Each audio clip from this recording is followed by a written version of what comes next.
ഗുരുർവിഷ്ണു ഗുരുർദേവോ മഹേശ്വരഃ ഗുരു സാക്ഷാത് പരം ബ്രഹ്മ തസ്മൈ ശ്രീ ഗുരവേ നമഃ.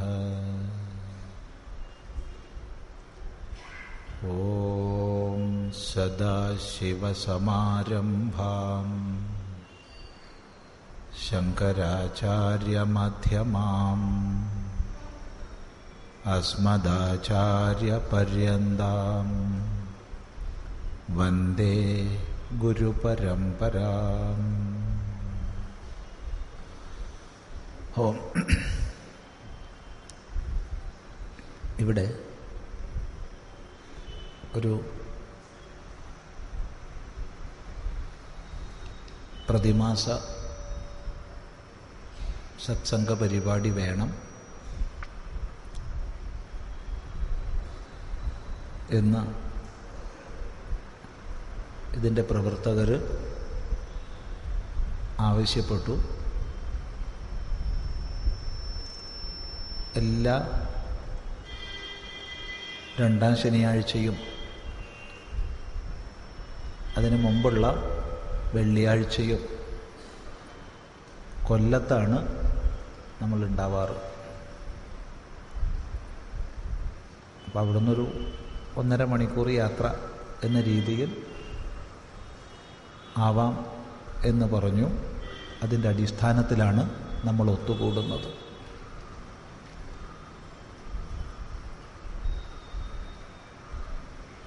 ഇപ്പം സൂചിപ്പിക്കപ്പെട്ടു. ആദ്യം കുറച്ച് സനാതനധർമ്മത്തിലെ വ്യത്യസ്തങ്ങളായ പ്രാഥമിക വിഷയങ്ങൾ ചർച്ചയ്ക്ക് വയ്ക്കുകയും ക്രമേണ ഏതെങ്കിലും ഒരു ശാസ്ത്ര പഠനത്തിലേക്ക് പ്രവേശിക്കുകയും ചെയ്യുക എന്നതാണ് ഉദ്ദേശമെന്ന് വളരെ വളരെ സന്തോഷം.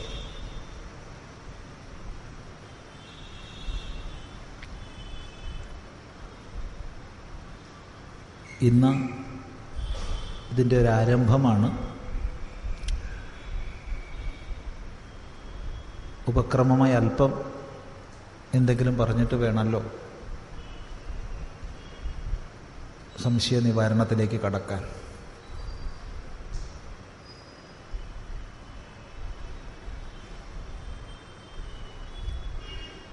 ധർമ്മം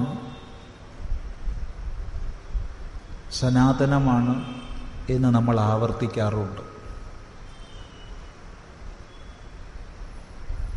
വൈദിക ധർമ്മം, ഹിന്ദുധർമ്മം എന്നൊക്കെ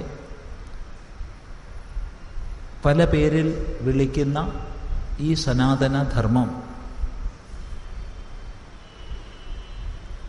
സനാതനമാണ്, ഒരിക്കലും നശിക്കാത്തതാണ്.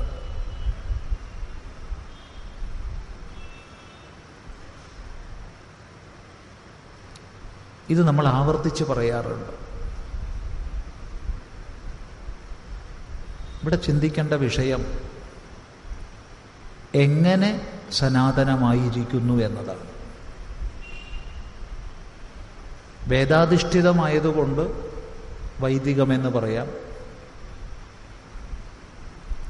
ഹിമാലയം മുതൽ ഇന്ദു സമുദ്രം വരെയുള്ള ഭൂപ്രദേശത്ത് നിന്ന് ലോകം മുഴുവൻ പ്രസരിച്ചതായതുകൊണ്ട് ഹിന്ദുധർമ്മം എന്ന് പറയാം. ഒരിക്കലും നശിക്കാത്തത് എന്നർത്ഥത്തിൽ സനാത് എന്ന അവ്യയത്തിന് നാശരഹിതം എന്നാണ് അർത്ഥം. അതിൻ്റെ കൂടെ ഭാവസൂചകമായി ല്യു എന്നൊരു പ്രത്യയം വന്നാൽ അതിൽ നിന്നാണ് സനാതന എന്ന ശബ്ദം സിദ്ധമാവുക. സനാത്ത് അധികം യു, യു മാറി അന എന്നാവും. അങ്ങനെ സനാതന ശബ്ദം സിദ്ധമാവും. പക്ഷെ എങ്ങനെയാണ് സനാതനമായിരിക്കുന്നത്? ഇത് നമ്മൾ ചോദിച്ച് ഉത്തരം കണ്ടെത്തേണ്ടുന്ന ഒരു വിഷയമാണ്. അതിനുത്തരം കണ്ടെത്താൻ ശ്രമിക്കുമ്പോഴാണ് ഇത്തരം ഒത്തുകൂടലുകളുടെ ആവശ്യകതയും പ്രസക്തിയും നാം ബോധിക്കുക.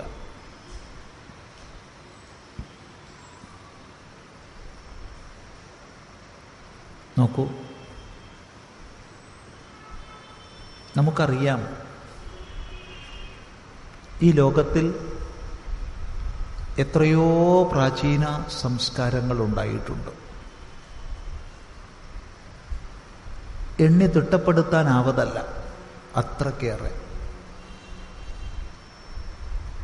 ചരിത്രം പഠിക്കുമ്പോൾ ചിലതിനെക്കുറിച്ചൊക്കെ നമ്മൾ ആഴത്തിൽ പഠിക്കാറുണ്ട്, ചിലതിനെയൊക്കെ പരാമർശിച്ചു പോവാറുണ്ട്. ഒരു വിഷയത്തിൽ സന്ദേഹമില്ല, ലോകത്തിൻ്റെ വിവിധ ഭാഗങ്ങളിൽ ഒട്ടേറെ പ്രാചീന സംസ്കാരങ്ങൾ നിലനിന്നിരുന്നു. അല്പം കൂടി നമ്മൾ പഠിക്കുമ്പോൾ നമുക്ക് മനസ്സിലാവും, അവയ്ക്കൊക്കെ അത് ഗ്രീക്കിലുള്ളതായാലും ഈജിപ്തിലുള്ളതായാലും ഭാരതത്തിലുള്ളതായാലും ദക്ഷിണ അമേരിക്കയിലുള്ളതായാലും ഒക്കെ തന്നെ ചില സമാനതകളൊക്കെ അവയ്ക്ക് ഉണ്ടായിരുന്നു. ആർക്കും നിഷേധിക്കാനാവാത്ത ഒട്ടനവധി ഐകരൂപ്യങ്ങളുണ്ടായിരുന്നു. അതിലേറ്റവും പ്രധാനം, അവയൊക്കെ വൈവിധ്യങ്ങളെ ആദരിച്ചിരുന്നു. വിവിധതകളെ അംഗീകരിച്ചിരുന്നു. പക്ഷേ കാലഗതിയിൽ പ്രാചീന സംസ്കാരങ്ങളൊക്കെ തന്നെ ക്രമേണ ക്രമേണ നഷ്ടമായി.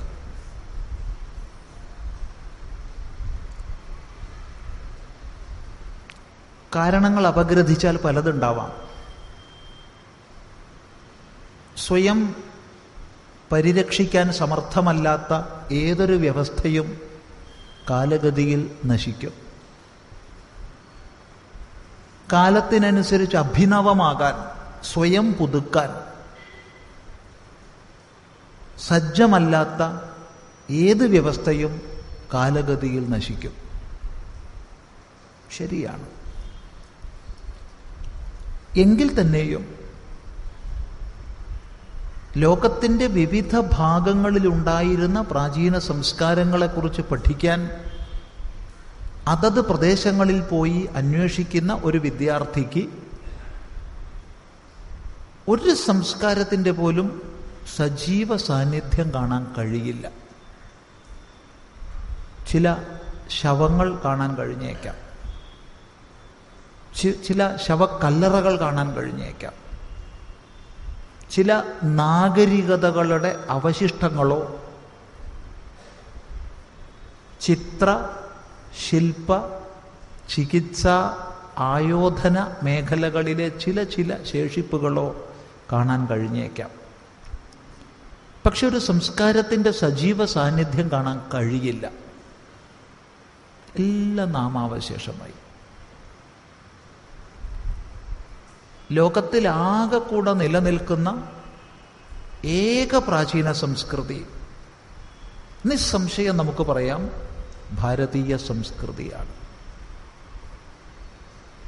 ഹിന്ദുധർമ്മം, വൈദികധർമ്മം, സനാതനധർമ്മം എന്നൊക്കെ നമ്മൾ വിളിക്കുന്ന ഭാരതീയ സംസ്കൃതി. കുറേ ക്ഷയങ്ങൾ സംഭവിച്ചിട്ടുണ്ട്, കുറേ അംഗഭംഗങ്ങൾ സംഭവിച്ചിട്ടുണ്ട്. അത് നമ്മൾ അംഗീകരിക്കുന്നു. എങ്കിൽ പോലും നശിക്കാതെ ഇന്നും നിലനിൽക്കുന്നു. ഈ ഒരു വിഭിന്നതയെ കാണുമ്പോൾ മറ്റ് പ്രദേശങ്ങളിലുണ്ടായിരുന്ന സംസ്കാരങ്ങൾ നശിച്ചതായും അവിടമൊക്കെ മതാധിഷ്ഠിത വ്യവസ്ഥ വ്യാപിച്ചതായും എന്നാൽ ഭാരതീയ സംസ്കാരം നശിക്കാതെ നിലനിൽക്കുന്നതായും കാണുമ്പോൾ യുക്തിപൂർവം ചിന്തിക്കുന്ന, അന്വേഷിക്കുന്ന ഒരു വിദ്യാർത്ഥിയുടെ മുമ്പിൽ ചില പ്രശ്നങ്ങൾ വരുന്നുണ്ട്. എങ്ങനെയൊക്കെയാണ് ഈ പ്രാചീന സംസ്കാരങ്ങൾ നശിച്ചത്? അവയുടെ നാശത്തിന് കാരണങ്ങളായ ഘടകങ്ങൾ ഈ ഭാരതത്തിൽ ഉണ്ടായില്ല എന്നാണോ? അതല്ല, ഇതര പ്രദേശങ്ങളിലെ പ്രാചീന സംസ്കാരങ്ങളുടെ നാശത്തിന് കാരണങ്ങളായ ഘടകങ്ങൾ ഭാരതത്തിലും ഉണ്ടായിരുന്നുവെങ്കിൽ അതിൻ്റെ ആഘാതത്തിൽ നിന്നൊക്കെ ഇതിനെ രക്ഷിച്ച, നിലനിർത്തിപ്പോന്ന എന്തോ ചില ഘടകങ്ങൾ ഇവിടെ വിശേഷമായി ഉണ്ടായിരുന്നിരിക്കണം. ഉണ്ടെങ്കിൽ അതെന്താണ്? ഈ ഒരു അന്വേഷണം നാം ചെയ്തേ മതിയാവും. ഇത് ചെയ്യുന്ന സമയത്താണ് പരസ്പര പൂരകങ്ങളായ ഒട്ടനവധി കാരണങ്ങളെ കൊണ്ടാണ് വിവിധ പ്രാചീന സംസ്കാരങ്ങൾ നശിച്ചതെന്ന് നാം മനസ്സിലാക്കുക. പരസ്പര പൂരകങ്ങളായ, എങ്കിൽ തന്നെയും അതിലേറ്റവും പ്രധാനപ്പെട്ട ഘടകം ഒരു സംശയവുമില്ലാതെ നമുക്ക് പറയാം, മതാധിഷ്ഠിത സാമ്രാജ്യത്വ ശക്തികളുടെ അധിനിവേശമാണ്. കാരണം മതവും സംസ്കാരവും വാസ്തവത്തിൽ തോട്ടവും വനവും പോലെയാണ്.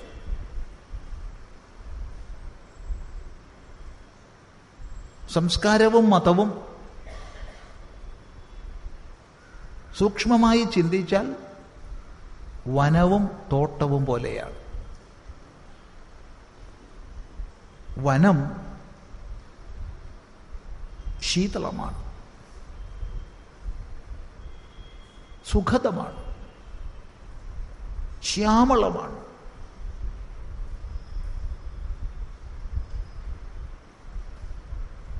അത് ജൈവ വൈവിധ്യങ്ങളുടെ ആവാസ വ്യവസ്ഥയാണ്. ഭിന്ന ജാതികളിൽപ്പെട്ട, വിഭിന്ന പ്രകാരങ്ങളിൽപ്പെട്ട വൃക്ഷങ്ങൾ, വള്ളിപ്പടർപ്പുകൾ, പല ഇനങ്ങളിൽപ്പെട്ട പുൽവർഗങ്ങൾ, തീർത്തും വിഭിന്നങ്ങളായ സസ്യജാലങ്ങളും ജന്തുവർഗങ്ങളും ഒന്നിച്ച് തോളോട് തോൾ ചേർന്ന് സ്നേഹത്തോടെ സഹവസിക്കുന്ന സ്വാഭാവിക ജീവാവാസ വ്യവസ്ഥയാണ് വനം അല്ലെങ്കിൽ കാട്. അതുകൊണ്ടാണ് അത് ശീതളവും സുഖതവും ശ്യാമളവും സുന്ദരവുമാകുന്നത്. ഈ വനത്തിലെ വൃക്ഷങ്ങളൊക്കെ നമ്മൾ മുറിച്ചു മാറ്റി, വേരോടുകൂടെ പിഴുതു മാറ്റി, അവയെല്ലാം കൂട്ടിയിട്ട് കത്തിച്ച് വെണ്ണീറാക്കി, കൃത്യം അളന്ന് ഒരേ അകലത്തിൽ കുഴികളെടുത്ത് ആ കുഴികളിൽ നമ്മൾ ഒരു തോട്ടം വെച്ച് പിടിപ്പിച്ചാൽ, വൃക്ഷങ്ങളെ കുഴിച്ചിട്ട് തോട്ടമുണ്ടാക്കിയാൽ അത് കാടാവില്ല. അതിനും പച്ച വർണ്ണം ഉണ്ടാവും, കാടിൻ്റെ വർണ്ണമുണ്ടാകും. പക്ഷെ അതൊരിക്കലും കാടാവില്ല, അത് തോട്ടമാണ്.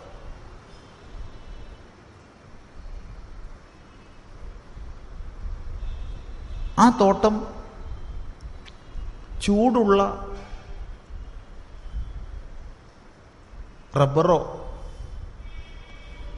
കശുമാവോ യൂക്കാലിപ്റ്റസോ അക്കേഷ്യയോ സുബാബുലോ ഒന്നും ആവണം എന്നില്ല.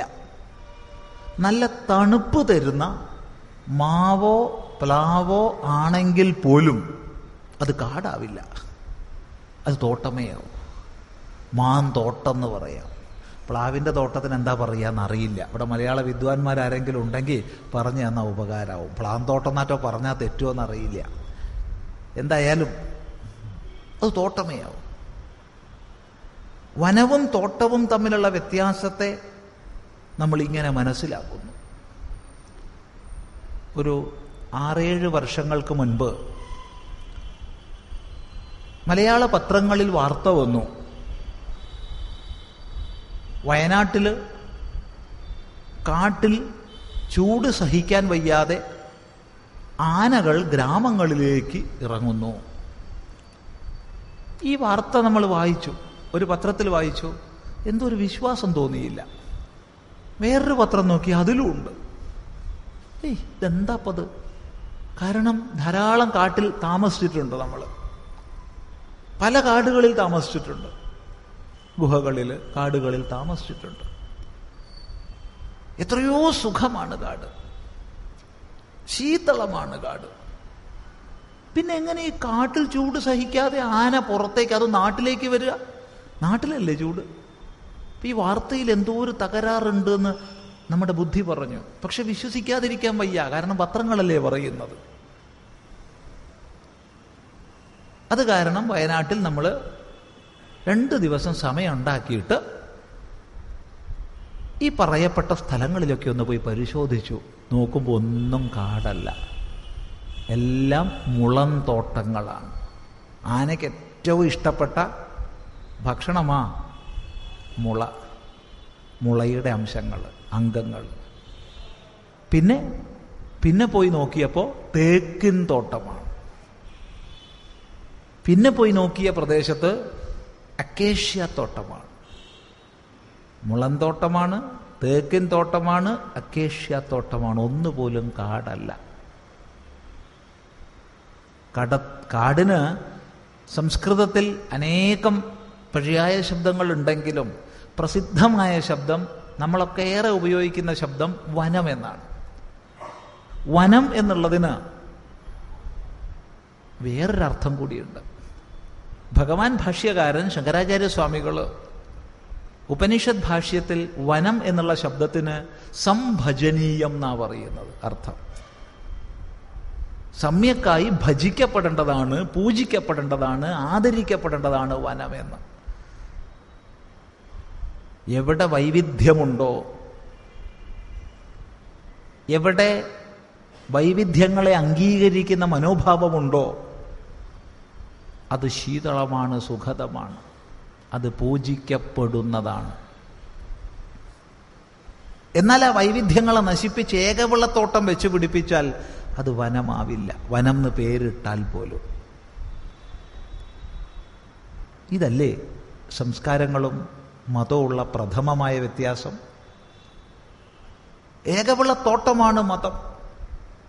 ഞങ്ങളുടേത് മാത്രം ശരി, ഞങ്ങളുടേത് മാത്രം നിലനിന്നാൽ മതി. ഇതിനു മുമ്പ് ഒരുപാട് ആചാര്യന്മാർ, പ്രവാചകന്മാർ ഭൂമിയിൽ വന്നിട്ടുണ്ടെങ്കിലും അവരുടെ ഉപദേശങ്ങൾക്കെല്ലാം ക്രമേണ പിഴവുകളും മനുഷ്യന്മാരുടെ കൈകടത്തലുകളും ഒക്കെ സംഭവിച്ച് ദോഷം വന്നുപോയി. ഇപ്പോൾ ഇതാ പരിശുദ്ധമായിട്ടുള്ളത് ഞങ്ങളുടെ പ്രവാചകൻ ഇറക്കിയിരിക്കുകയാണ്. അതുകൊണ്ട് ഇത് മാത്രം ശരി, വേറൊന്നും ശരിയല്ല. ഇത് ശരി എന്ന് പറയുന്നതിന് ആർക്കും വിരോധമില്ല, പക്ഷെ ഇത് മാത്രം ശരി. അപ്പൊ വേറൊരാൾ വന്ന് പറയും ഇത് മാത്രം ശരി. തേക്കിൻ തോട്ടം, യൂക്കാലിപ്റ്റസ് തോട്ടം, അക്കേഷ്യ തോട്ടം ലോകത്തെ ഊഷരഭൂമിയാക്കിക്കൊണ്ടിരിക്കുന്നു. എപ്പോൾ മതവും സാമ്രാജ്യത്വവും കൈകോർത്തോ ഇവർക്ക് കൈകോർക്കാൻ എളുപ്പമാണ്. ഒന്നുകൂടി പറയാം, എപ്പോൾ മതവും സാമ്രാജ്യത്വവും കൈകോർത്തോ ഇവർക്ക് കൈകോർക്കാൻ എളുപ്പമാണ്. കാരണം 2 പേർക്കും ഭയപ്പെടുത്തിയാലേ നിലനിൽപ്പുള്ളൂ. സ്വർഗത്തെയും നരകത്തെയും പുണ്യത്തെയും പാപത്തെയും ധർമ്മത്തെയും അധർമ്മത്തെയും ഒക്കെ പറഞ്ഞ് ഭയപ്പെടുത്തിയാലേ മതത്തിന് നിലനിൽപ്പുള്ളൂ, എന്നാലേ പുരോഹിതന് നിലനിൽപ്പുള്ളൂ.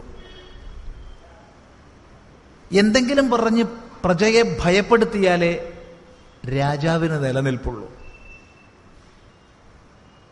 സാമ്രാജ്യത്വവും മതവും കൈകോർക്കാൻ എളുപ്പമാണ്. അപ്പൊ കൈ കോർത്തു. അങ്ങനെ മതാധിഷ്ഠിത സാമ്രാജ്യത്വം നിലവിൽ വന്നു.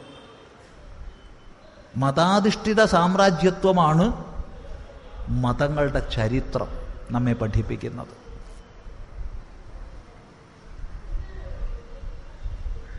ശ്രദ്ധിക്കൂ. പരമ്പരയായി അരങ്ങേറിയ ഹിംസകൾ, വൈവിധ്യങ്ങളെ മുഴുവൻ തൂത്തുവാരി തകർത്തെറിഞ്ഞ നേരത്തെ പറഞ്ഞ തോട്ടം നിർമ്മാണങ്ങൾ,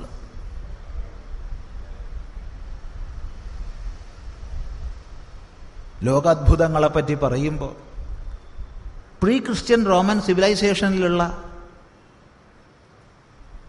പലതിനെ നമ്മൾ പറയും. സംസ്കാര മഹിമയെപ്പറ്റി പറയുമ്പോൾ പ്രീ ക്രിസ്ത്യൻ ഗ്രീക്കിലുള്ള സംസ്കാരത്തെ നമ്മൾ പറയും. സംസ്കാരങ്ങളെ പറയുമ്പോൾ പ്രീ ഇസ്ലാമിക് ഈജിപ്ഷ്യത്തിലുള്ളതിനെ നമ്മൾ പറയും. എന്താ ഈ പ്രീ പ്രീ പ്രീ? സംശയമൊന്നുമില്ല, മതങ്ങൾ സാമ്രാജ്യത്വവുമായി കൈകോർത്തപ്പോൾ സംസ്കാരങ്ങളെ നശിപ്പിച്ചു. ചോദ്യം, അങ്ങനെയാണെങ്കിൽ ഈ ഭാരതത്തിൽ അങ്ങനെയുള്ള അധിനിവേശങ്ങൾ ഉണ്ടായില്ലേ? അധിനിവേശങ്ങൾ ഉണ്ടായെന്ന് മാത്രമല്ല, അധിനിവേശ പരമ്പരയുണ്ടായി. എന്നിട്ട് എന്തുകൊണ്ട് മറ്റു പ്രദേശത്തുള്ള പ്രാചീന സംസ്കാരങ്ങൾ നശിച്ചതുപോലെ ഇവിടെ നശിച്ചില്ല? ഒട്ടനവധി ഘടകങ്ങളെ പറയാനുണ്ട്. ഏറ്റവും പ്രഥമം, യാതൊരു സംശയവും ഇല്ലാതെ പറയാം, മറ്റൊരു പ്രദേശത്തും ഇല്ലാതിരുന്ന സവിശേഷതയാർന്ന കുടുംബ വ്യവസ്ഥ, കുടുംബ സങ്കല്പം, അതാണ് ഈ സംസ്കൃതിയെ സംരക്ഷിച്ചു പോന്നത്. ഒട്ടനവധി ഘടകങ്ങളുണ്ട് വേറെയും. ക്ഷേത്രകലകൾ, ഓരോ പ്രദേശത്തിൻ്റെയും കേന്ദ്രസ്ഥാനമായി നിലനിന്ന ക്ഷേത്രങ്ങൾ, ഓരോ ഗൃഹത്തിൻ്റെയും നാഥൻ അഗ്നിയാണ് എന്ന സങ്കല്പത്തോടുകൂടി നിത്യവും അഗ്നിഹോത്രം ചെയ്തു പുലർന്ന ഒരു ജീവിതക്രമം, നാടൻ കലാരൂപങ്ങൾ,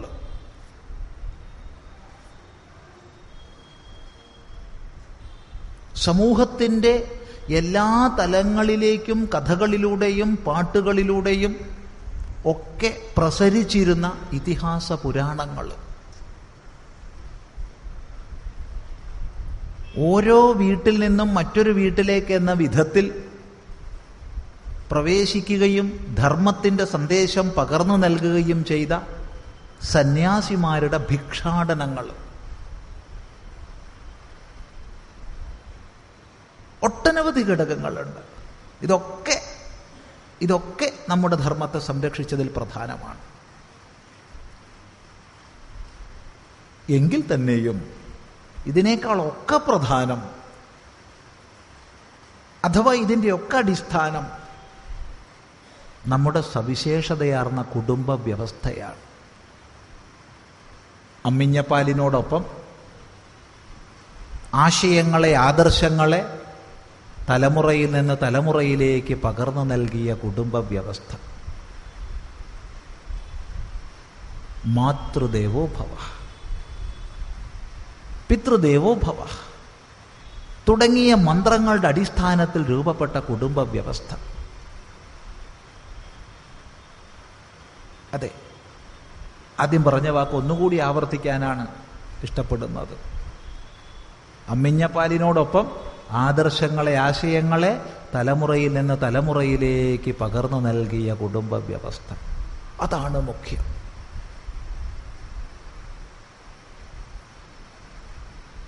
അറിവും ആചരണക്രമവും ഓരോ തലമുറയും അടുത്ത തലമുറയ്ക്ക് കൈമാറിപ്പോന്നു. അതുകൊണ്ട് തന്നെ സുദൃഢമായ ഈ ധർമ്മവ്യവസ്ഥ, ഈ സംസ്കൃതി ചില പോറലുകളും ചില അംഗച്ഛേദങ്ങളുമൊക്കെ ഏറ്റുവാങ്ങിയെങ്കിലും, തദ്ഫലമായി ഒട്ടേറെ ക്ഷീണം ഏറ്റെടുക്കേണ്ടി വന്നെങ്കിലും നശിക്കാതെ ഇന്നും നിലനിൽക്കുന്നു. അതുകൊണ്ട് തന്നെ ഈ സനാതനധർമ്മം സനാതനമായി നിലനിൽക്കണമെങ്കിൽ നമ്മൾ ഏറ്റവും ശ്രദ്ധിക്കേണ്ടത് നമ്മുടെ കുടുംബങ്ങളെയാണ്. അതെ, ഓരോ കുടുംബവും മാതൃകാ കുടുംബമാവുക. ഇവിടെ സാന്ദർഭികമായി നമ്മൾ കുടുംബ ശബ്ദത്തെ ഒന്ന് ശ്രദ്ധിക്കട്ടെ. കാരണം പലപ്പോഴും വികലമായി പറയപ്പെടുന്നൊരു ശബ്ദമാണ് കുടുംബം എന്നുള്ളത്. ഒരു ഭാഷയിലുള്ള ശബ്ദത്തിന് വേറൊരു ഭാഷയിൽ അർത്ഥം പറയുക എന്ന അനർത്ഥം പലപ്പോഴും സംഭവിക്കുന്നുണ്ട്. ഒരു ഭാഷയിലുള്ള ശബ്ദത്തിന് വേറെ ഭാഷയിൽ അർത്ഥം പറയുന്നത് അനർത്ഥമാണ്.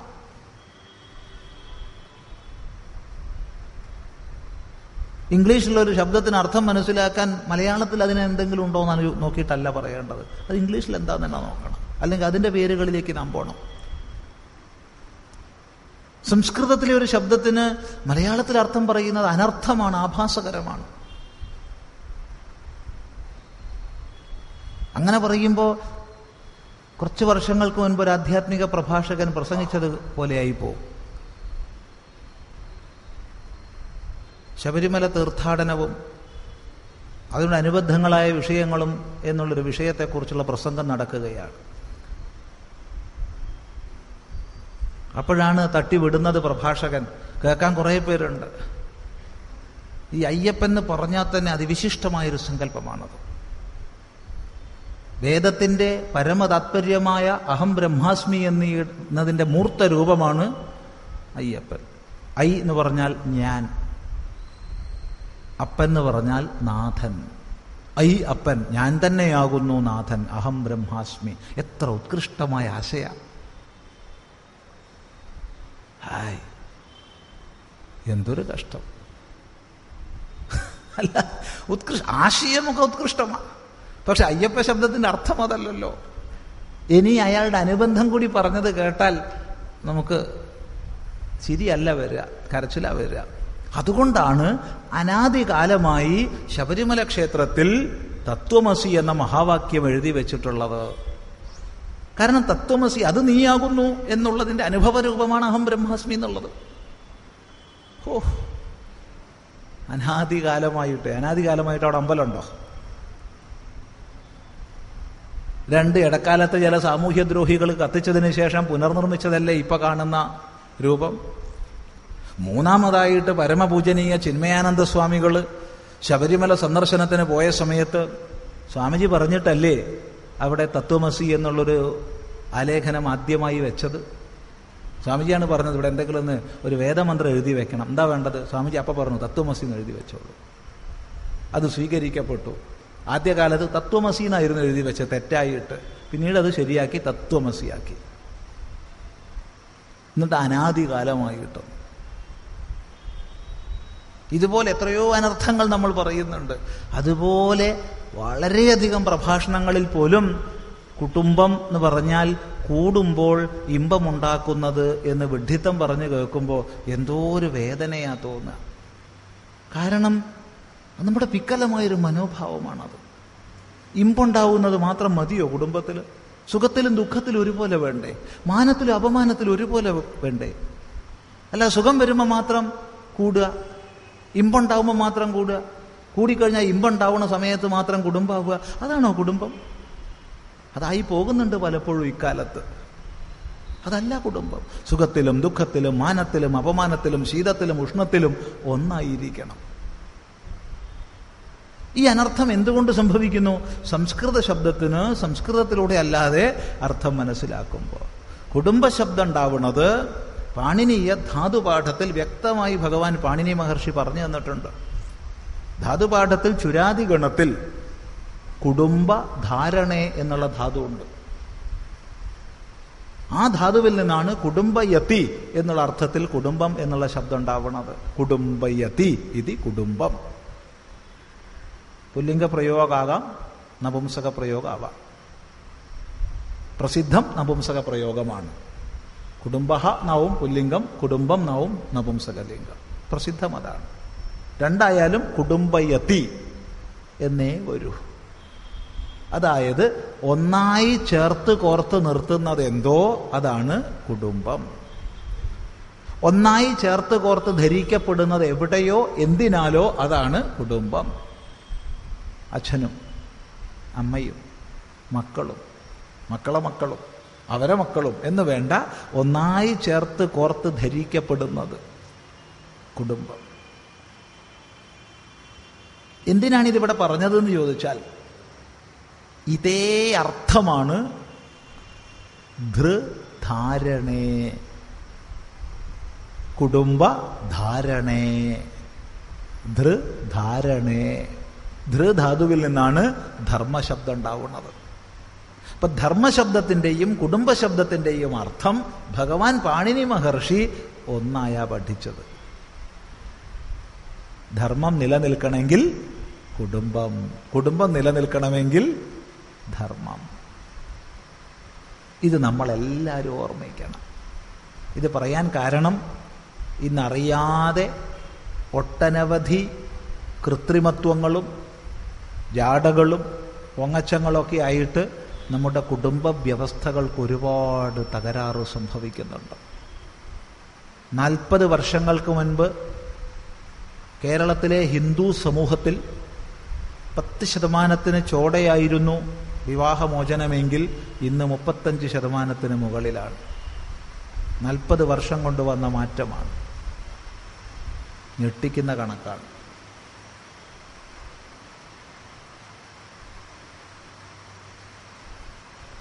എവിടെയെല്ലാമോ തകരാറ് സംഭവിക്കുന്നു. ഈ തകരാറ് നാം തിരുത്തിയില്ലെങ്കിൽ ഈ ധർമ്മം പുലരില്ല. ഈ ധർമ്മം പുലർന്നാലേ നമുക്ക് നമ്മുടെ ദൗത്യം നിർവഹിക്കാനാവും. വലിയൊരു ദൗത്യം ഋഷിമാർ നമ്മെ ഏൽപ്പിച്ചിട്ടുണ്ട്.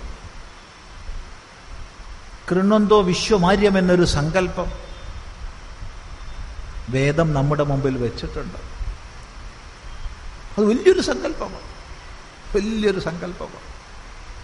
കൃണ്വന്തോ വിശ്വമാര്യം, ഈ വിശ്വത്തെ മുഴുവൻ ആര്യമാക്കി ശ്രേഷ്ഠമാക്കി തീർക്കുന്ന അത് വലിയൊരു സങ്കല്പം. ആ ദൗത്യം ഏറ്റെടുത്ത് നടത്താൻ നമുക്ക് സാധിക്കണമെങ്കിൽ നാം ജഗദ്ഗുരു പദവിയിൽ വിരാജിച്ചേ മതിയാവും. ജഗദ്ഗുരു പദവിയിലായിരുന്നു ഭാരതം, സംശയമില്ല.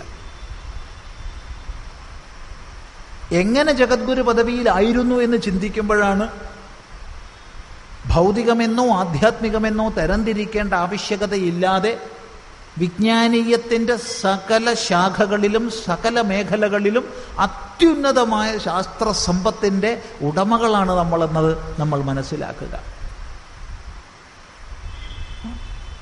ഇന്നിന്നതൊക്കെ ഭൗതികം, ഇന്നിന്നത് ആധ്യാത്മികമെന്ന് തരംതിരിക്കേണ്ട ആവശ്യമില്ല.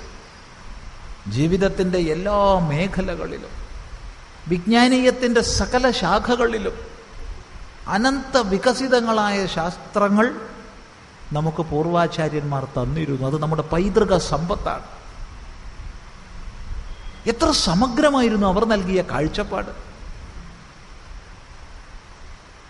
ഈ ഭൂമിയിലുള്ള എല്ലാവർക്കും സമാധാനവും ശാന്തിയും ഉണ്ടാവട്ടെ. സന്മനസ്സുള്ളവർക്കല്ല. സന്മനസ്സുള്ളവന് ശാന്തി ആരും ആശീർവദിക്കൊന്നും വേണ്ട, അവന് സ്വതവേ ശാന്തി തന്നെയാണ്. ദുർമനസ്സുള്ളവനും ശാന്തി ഉണ്ടാവട്ടെ. കേവലം മനുഷ്യനല്ല, കൃമികൾക്കും പട്ടികൾക്കും പൂച്ചകൾക്കും കാക്കകൾക്കും കോഴികൾക്കും എന്ന് വേണ്ട, ഓഷധികൾക്കും വനസ്പതികൾക്കും എന്ന് വേണ്ട, സർവർക്കും പോരാ. ഈ ഭൂമിയിലുള്ളവർക്ക് മാത്രമാണോ? ഈ പ്രപഞ്ചത്തിലെ സകലർക്കും ശാന്തി ഉണ്ടാവട്ടെ. ഈ പ്രപഞ്ചത്തിന് ശാന്തി ഉണ്ടാവട്ടെ. നക്ഷത്രങ്ങൾക്ക് ശാന്തി ഉണ്ടാവട്ടെ. എന്നാൽ കേവലം ശാന്തിമന്ത്രം ചൊല്ലി അവരങ്ങ് എഴുന്നേറ്റ് പോയില്ല. ഉഗ്രങ്ങളായ, ലോകത്തെ മുഴുവൻ ഭസ്മീകരിക്കാൻ തക്ക ശേഷിയുള്ള ആയുധങ്ങൾ എങ്ങനെ നിർമ്മിക്കണമെന്ന് ധനുർവേദത്തിലൂടെ നമുക്ക് ഉപദേശിച്ചു. ശാന്തിയും ശക്തിയും അവിടെ സമന്വിതമാണ്. അതെ, ശാന്തിയുടെയും ശക്തിയുടെയും സമന്വയ ഭാവം വല്ലാത്തൊരു സമഗ്രതയാണ്.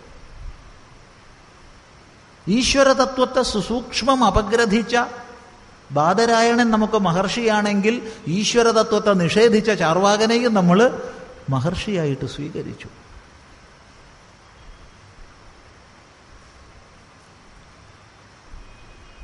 അതെ,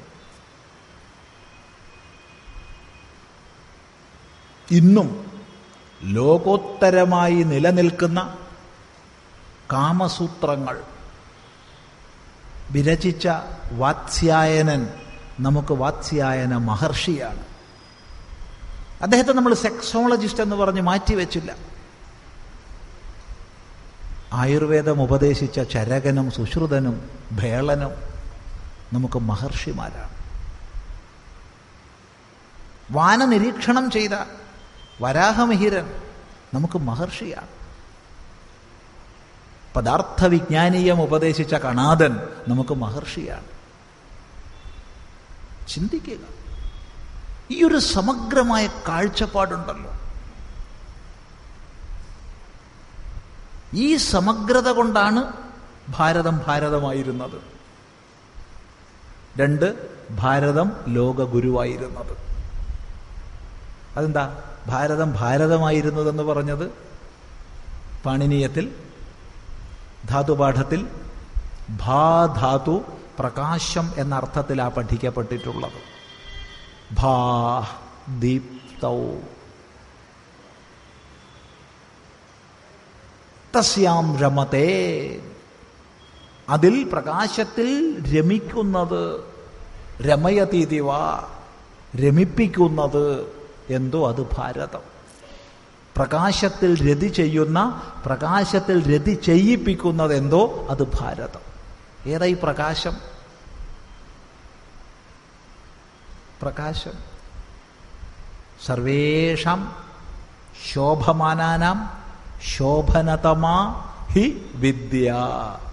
പ്രകാശിക്കുന്ന എല്ലാത്തിലും വെച്ചേറെ പ്രകാശിക്കുന്നത് വിദ്യയാണ്, ജ്ഞാനം, അറിവിൻ്റെ പ്രകാശം. ഈ അറിവിൻ്റെ പ്രകാശത്തിൽ ആനന്ദിപ്പിക്കുന്ന ഒരു സംസ്കൃതിയായി ഭാരതം ശേഷിച്ചു. അതുകൊണ്ട് ജഗദ്ഗുരു പദവിയിൽ വിരാജിച്ചു. ഇതൊക്കെ നിങ്ങൾ വെറുതെ ഊഹാപോഹം പറയല്ലേ. ജഗദ്ഗുരു പദവിയിലെ എന്താ തെളിവൊന്നുമില്ലേ നമ്മുടെ അടുത്ത്? എന്താ തെളിവ്? അതിപ്രാചീനമായ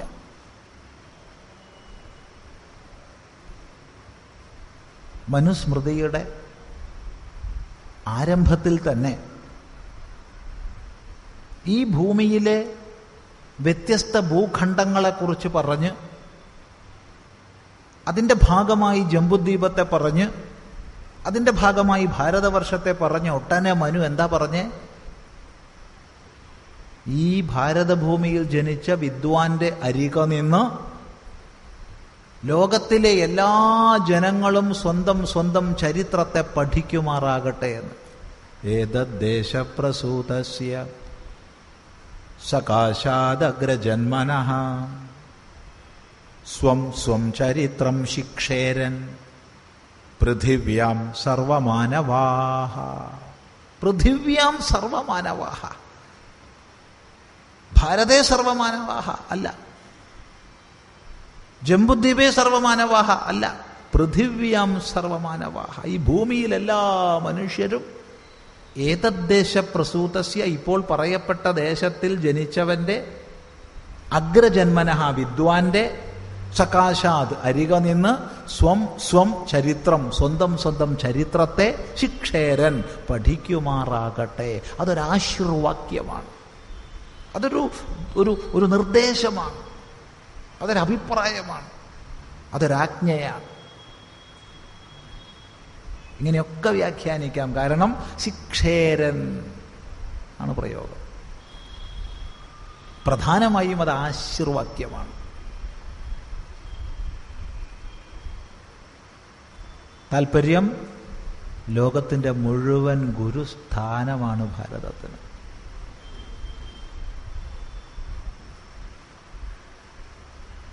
ഇങ്ങനെ ഭാരതമായി ജഗദ്ഗുരുവായിരുന്നത് ഈ സമഗ്രമായ വിജ്ഞാനീയ സമ്പത്തിൻ്റെ പേരിലും പോരാ, അതിനനുസൃതമായ ജീവിതക്രമത്തിൻ്റെ പേരിലും പോരാ, അതിനെ തലമുറയിൽ നിന്ന് തലമുറയിലേക്ക് പകർന്നു നൽകിയ ഒരു കുടുംബത്തിൻ്റെ സുസ്ഥിതിയിലുമാണ്. ഈ ജഗദ്ഗുരുവെ നിലനിർത്താൻ ബാധ്യതപ്പെട്ടവരാണ് നമ്മൾ. ഇന്ന് ലോകം പ്രതീക്ഷയോടെ പ്രത്യാശയോടെ ഭാരതത്തിലേക്ക് ഉറ്റുനോക്കുകയാണ്. അതെ, ഒരു ജീവിത ദർശനത്തിന് വേണ്ടി. സ്വാർത്ഥപരനായ മനുഷ്യന്റെ കയ്യിൽ സാങ്കേതിക മികവ് കൂടി വന്നു ചേർന്നതിൻ്റെ ഫലമായി പാരിസ്ഥിതിക പ്രശ്നങ്ങളുടെ നീർച്ചുഴിയിൽപ്പെട്ട് ഈ ലോകത്തിൻ്റെ നിലനിൽപ്പ് തന്നെ വലിയൊരു ചോദ്യചിഹ്നത്തെ അഭിമുഖീകരിക്കുമ്പോൾ എന്താണ് രക്ഷാമാർഗമെന്ന് അന്വേഷിച്ച് എങ്ങോട്ടാണ് ലോകം ഇന്ന് തിരിയുന്നത്? ഒന്ന് നിരീക്ഷിക്കുക.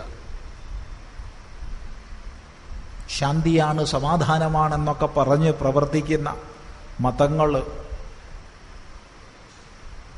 ലോകത്തിൽ രക്തപ്പുഴകൾ ഒഴുക്കുമ്പോൾ, ഈ രക്തപ്പുഴകൾ ഒഴുക്കുമ്പോൾ എന്നുള്ള പ്രയോഗമൊക്കെ ഒന്ന് തിരുത്തി പറയണമെന്ന് സംശയം.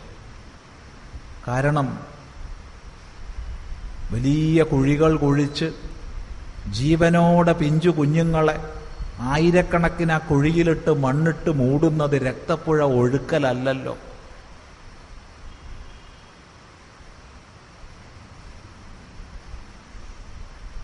അത് രക്തപ്പുഴ ഒഴുക്കലല്ല. അല്പമെങ്കിലും ശേഷിക്കുന്ന സംസ്കാരങ്ങളെപ്പോലും കുഴിച്ചു മൂടലാണ്. അത് കാണുമ്പോൾ ഇവിടുത്തെ ബുദ്ധിജീവികൾക്ക് ഒരു വേദനയുമില്ല. എന്ത് പറ്റി? പലസ്തീനിൽ ഇസ്രായേല് ബോംബിടുന്ന സമയത്ത് ഇവിടെ രോദനം ചെയ്യുന്നവർ എന്തുകൊണ്ട് ഈ നിഷ്കളങ്കരായ പിഞ്ചു കുഞ്ഞുങ്ങളെ കുഴിമൂടി കൊല്ലുന്നത് കാണുമ്പോൾ ഒരല്പവും നൊമ്പരമില്ലാതിരിക്കുന്നു? എന്തുകൊണ്ട് ഇപ്പോൾ യമനിലെ യുദ്ധം അവർക്കൊരു വിഷയമല്ലാതാകുന്നു? ചിന്തിക്കുക, ചിന്തിച്ചേ മതിയാവും. ഇനിയും നമ്മൾ ഉണർന്ന് ചിന്തിക്കുന്നില്ലെങ്കിൽ നശിച്ചുപോയ സംസ്കാരങ്ങളുടെ പട്ടികയിൽ ഒന്നിനുകൂടി ഇടം ഉണ്ടാവും. അതുകൊണ്ട് സാർത്ഥകമായി സംസ്കാരത്തിൻ്റെ അടിസ്ഥാനമായ ശാസ്ത്രത്തെയും ശാസ്ത്രത്തിൽ അധിഷ്ഠിതമായ ആചരണക്രമങ്ങളെയും തലമുറയിൽ നിന്ന് തലമുറയിലേക്ക് പകർന്നു നൽകിയതിൻ്റെ ഫലമായിട്ടാണ് ഈ സംസ്കാരം സനാതനമായി നിലനിന്നത്. അല്ലാതെ സനാതനം എന്ന് പേരിട്ടതുകൊണ്ട് സനാതനമാവില്ല. ഇത് ഓരോ തലമുറയിലും അറിയിക്കുകയും വേണം. അതറിയാൻ അറിയിക്കാൻ എല്ലായിടത്തും വേദികൾ വേണം. എത്രയോ പേര് ചെയ്തുകൊണ്ടിരിക്കുന്നു, എത്രയോ സ്ഥലങ്ങളിൽ നടക്കുന്നു. അവിടെയൊക്കെ ഇതേ സംഭവിക്കുന്നുണ്ടോ? പറയുന്നവൻ മാറും, കേൾക്കുന്നവൻ മാറും, പക്ഷെ ഈ പ്രക്രിയ തുടർന്നുകൊണ്ടേയിരിക്കണം. കാരണം പുതിയതായി ഒന്നും പറയാനില്ല.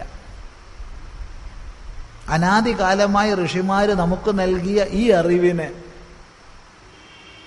ഓരോ ദേശകാല വിശേഷതകൾക്കനുസരിച്ച് കൈമാറിക്കൊണ്ടേ പോവുക,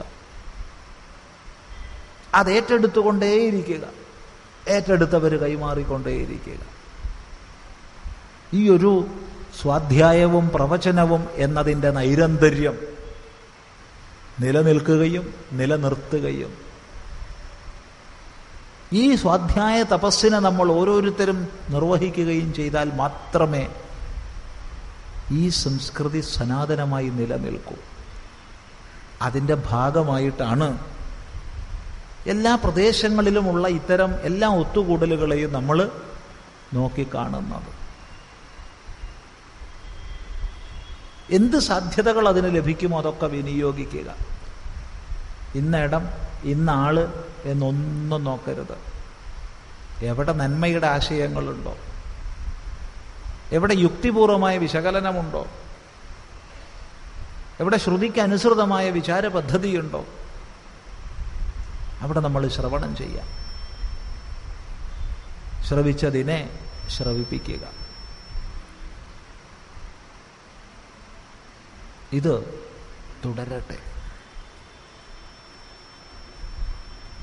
ഇത്തരം സത്സംഗങ്ങളുടെ പ്രഥമ ഉദ്ദേശം അതാണ്. ഇതാണോ ആത്യന്തിക ലക്ഷ്യം? ഒരിക്കലുമല്ല. സത്സംഗം എന്ന ശബ്ദം തന്നെ വളരെ വിപുലമായ അർത്ഥമുള്ളതാണ്.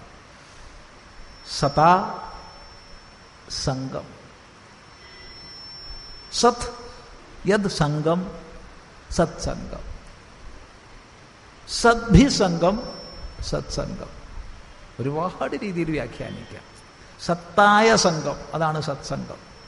സദ്ഭാവേ സാധുഭാവേ ച സദിത്യേതത് പ്രയുജ്യതേ പ്രശസ്തേ കർമ്മണി സദാ സത്ശബ്ദ പാർത്ഥ യുജ്യതേ.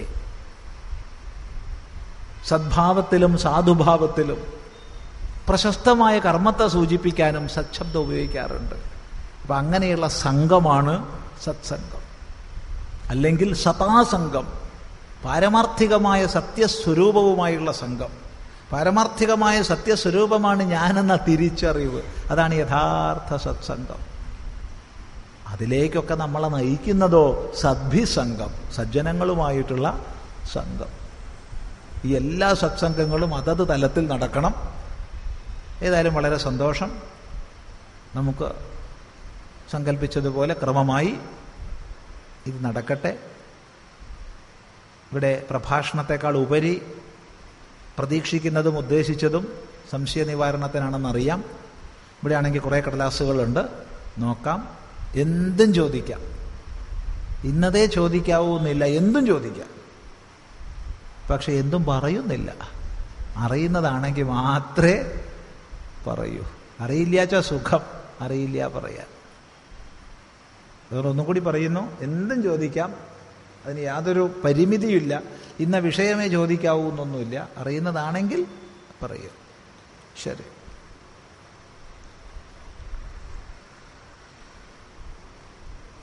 ശ്രീമദ് ഭഗവത്ഗീത 10-ാം അധ്യായത്തിൽ വിഭൂതിയോഗം ഈ കാണുന്ന പ്രപഞ്ചത്തിലെ രൂപങ്ങളായി കാണുന്നതിൽ ഉത്കൃഷ്ടമായിട്ടുള്ളത് താൻ ആണെന്ന് പറയുന്നു. ഉത്കൃഷ്ടമല്ലാത്തതിൽ പരമാത്മാവായ അങ്ങയുടെ വിഭൂതി ഇല്ലയോ? ഉത്കൃഷ്ടം നികൃഷ്ടം എന്ന ഭേദം പറയുന്നില്ല. വിഭൂതിയോഗത്തിൽ ചെയ്യുന്നത് വ്യത്യസ്ത ഗണങ്ങളെ തെരഞ്ഞെടുത്ത് അതിൽ വിശേഷമായിട്ടുള്ളത് ഞാനാണെന്ന് ചൂണ്ടിക്കാണിക്കുന്നു. അപ്പോൾ വിവിധ ഗണങ്ങളെ എടുത്ത്, ഗണം തിരിച്ച് വിവിധത്തെ എടുത്ത് അതിൽ വിശേഷമായിട്ടുള്ളത് ഞാനാണെന്ന് നീ മനസ്സിലാക്കൂ. ഇത് വിഭൂതി ഉപദേശത്തിൻ്റെ 3 ഘട്ടങ്ങളിലുള്ള ഉപദേശത്തിൻ്റെ ഒരു ഘട്ടം മാത്രമാണ്.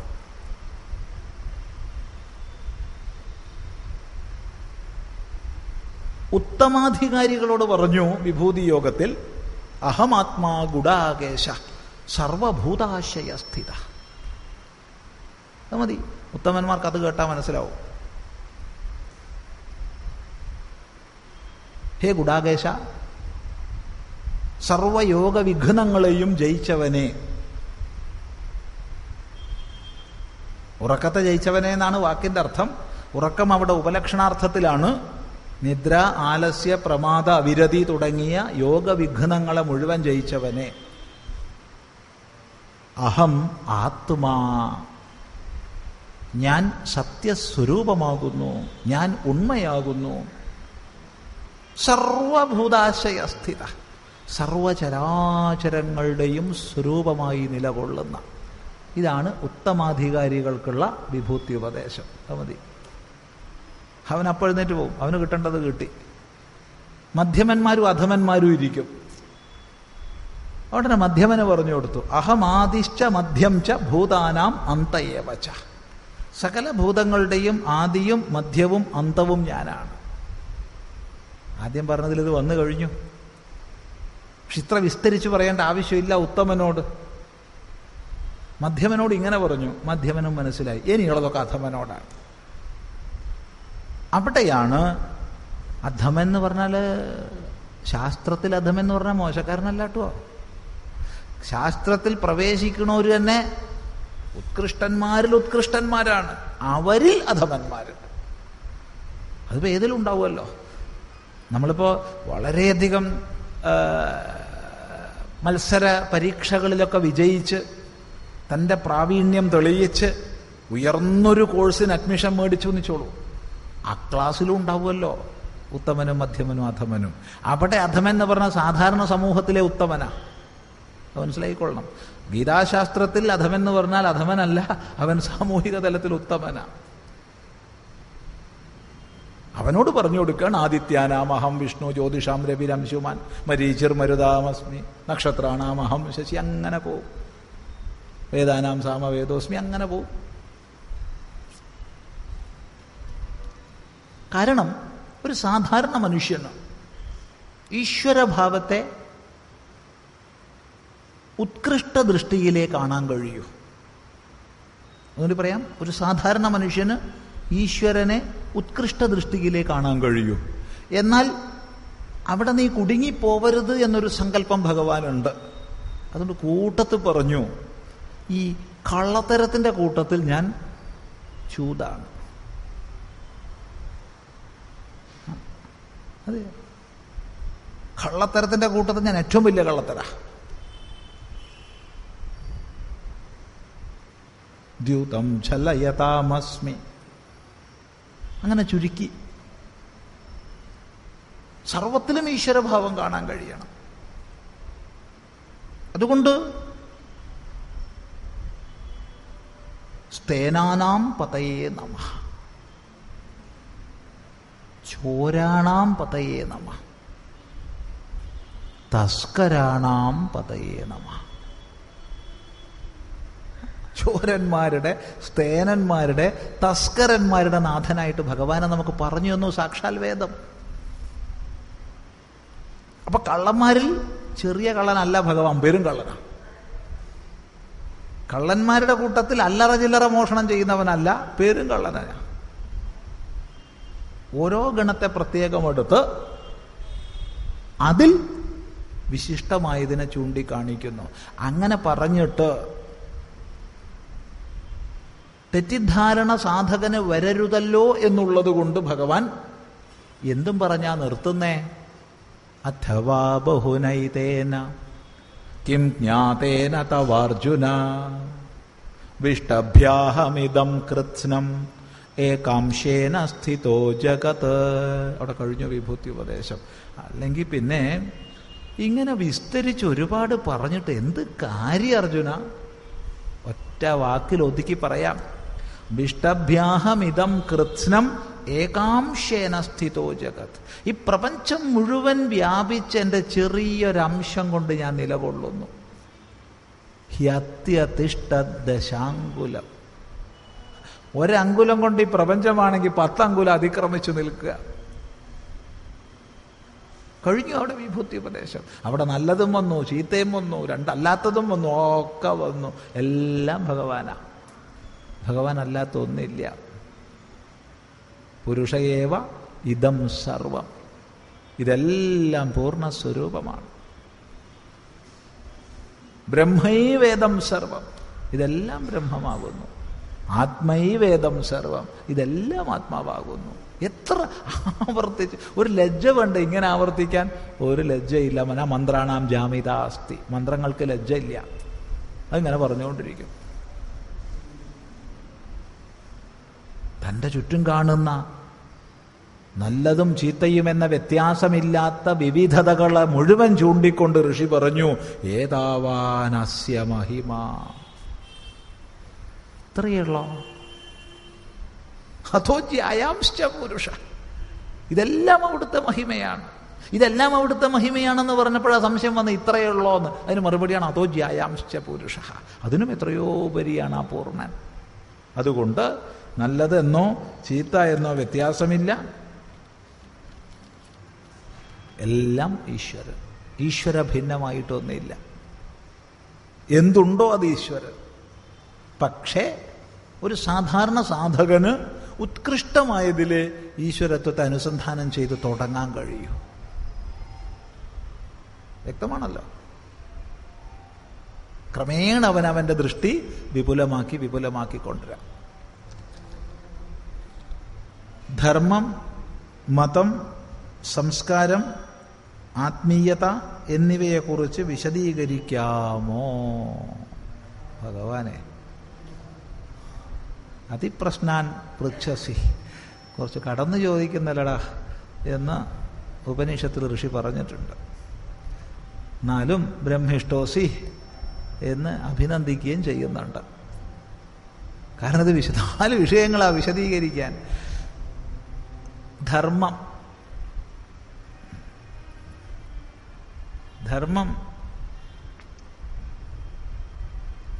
വിശദീകരിക്കാനാവില്ല. ലക്ഷോപരി ശ്ലോകങ്ങളിലൂടെ വിശദീകരിക്കാൻ ശ്രമിച്ച ശേഷം ഭഗവാൻ വേദവ്യാസം പറഞ്ഞു, ധർമ്മസ്യ തത്വം നിഹിതം ഗുഹായ. ധർമ്മത്തിൻ്റെ രഹസ്യം ഗുഹാഹിതമാണ്. പിന്നെയല്ലേ ചിദാനന്ദ ഗുരുസ്വാമി വന്നിട്ട് ഇവിടെ ഈ തീർത്ഥവാദ മണ്ഡപത്തിൽ ഇരുന്നിട്ട് ധർമ്മം വ്യാഖ്യാനിക്കാൻ പോണത്? അസാധ്യം. എങ്കിലും പറയാം, ഇതൊരു പ്രപഞ്ച വ്യവസ്ഥയാണ്. യേന ധ്രിയത്തെ തദ്ധർമ്മ. യേന ധ്രിയത്തെ തദ്ധർമ്മ. എന്തിനാൽ ധരിക്കപ്പെടുന്നുവോ അതാണ് ധർമ്മം. ധാര്യത്തെ അനേന സർവം ഇതി ധർമ്മ. എല്ലാം എന്തിനാൽ ധരിക്കപ്പെടുന്നുവോ അതാണ് ധർമ്മം. ധാരണാത് ധർമ്മ. നമ്മളൊക്കെയും നമ്മുടെ ജീവിതത്തിൽ സ്വീകരിച്ച് ധരിക്കേണ്ടത് എന്തിനെയോ അതാണ് ധർമ്മം. ഇങ്ങനെയൊക്കെ അനേക അർത്ഥങ്ങൾ ധർമ്മശബ്ദത്തിനുണ്ട്. ധൃഞ്ഞ് ധാരണേ എന്നുള്ള ധാതുവിൽ നിന്ന് മനു പ്രത്യയം പരമായാൽ വരുന്ന രൂപമാണ് ധർമ്മശബ്ദം. അപ്പോൾ ധരിക്കുന്നത്, ധരിക്കേണ്ടതെന്ന് വരും. അപ്പം നമ്മയൊക്കെ ചേർത്ത് കോർത്ത് ധരിക്കുന്നത് എന്താണ്? അതാണ് ധർമ്മം. ഒരു അണുകണം നമുക്ക് ചിന്തിക്കാൻ കഴിയുന്നതിൽ ഏറ്റവും സൂക്ഷ്മമായ ഒരു പദാർത്ഥത്തിൻ്റെ തനത് കണിക, ഒരാറ്റം എങ്ങനെ നിലനിൽക്കുന്നു?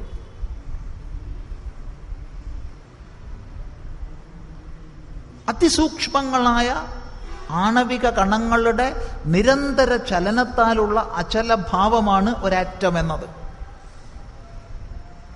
ആണവിക കണങ്ങളുടെ നിരന്തര ചലനത്താലുള്ള അചലഭാവം അദ്ഭുതമാണ്.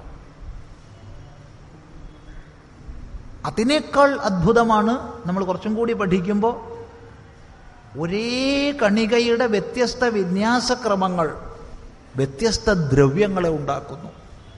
ഒരേ കണിക, പക്ഷെ വിന്യാസക്രമം വ്യത്യസ്തമാകുമ്പോൾ ദ്രവ്യം വ്യത്യസ്തമാകും. ഇതെന്തൊരു അദ്ഭുതം അത്! അങ്ങനെയാണെങ്കിൽ പിന്നെ എങ്ങനെയാ അപ്പോൾ ഇതൊക്കെ അങ്ങനെ നിലനിൽക്കുന്നത്? മഹാത്ഭുതം, മഹാത്ഭുതം.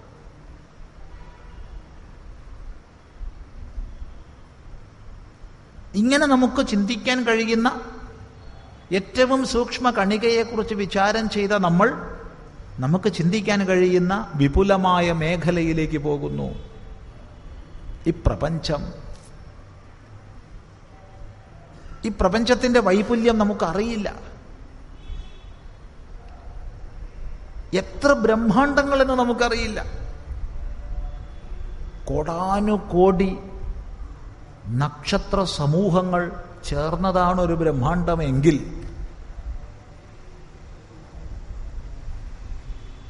ആയിരക്കണക്കിന് നക്ഷത്രങ്ങൾ ചേർന്നതാണ് ഒരു നക്ഷത്ര സമൂഹമെങ്കിൽ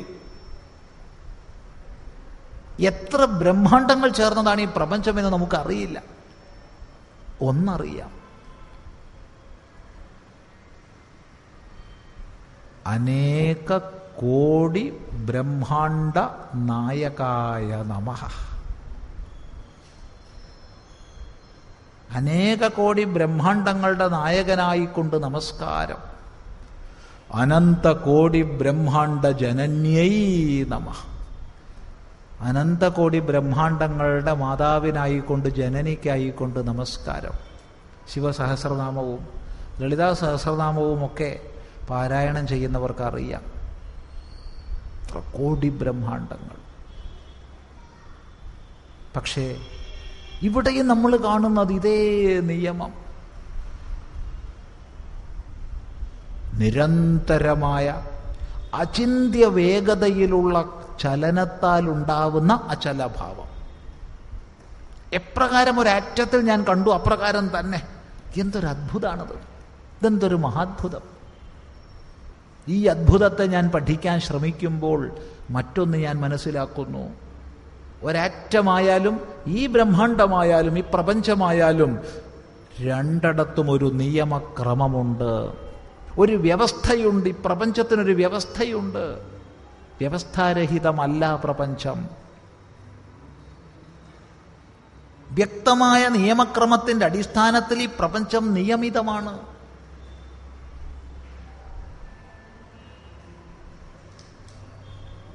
എങ്കിൽ പറയട്ടെ, ഈ വ്യവസ്ഥയ്ക്ക് പറയുന്ന പേരാണ് ധർമ്മം.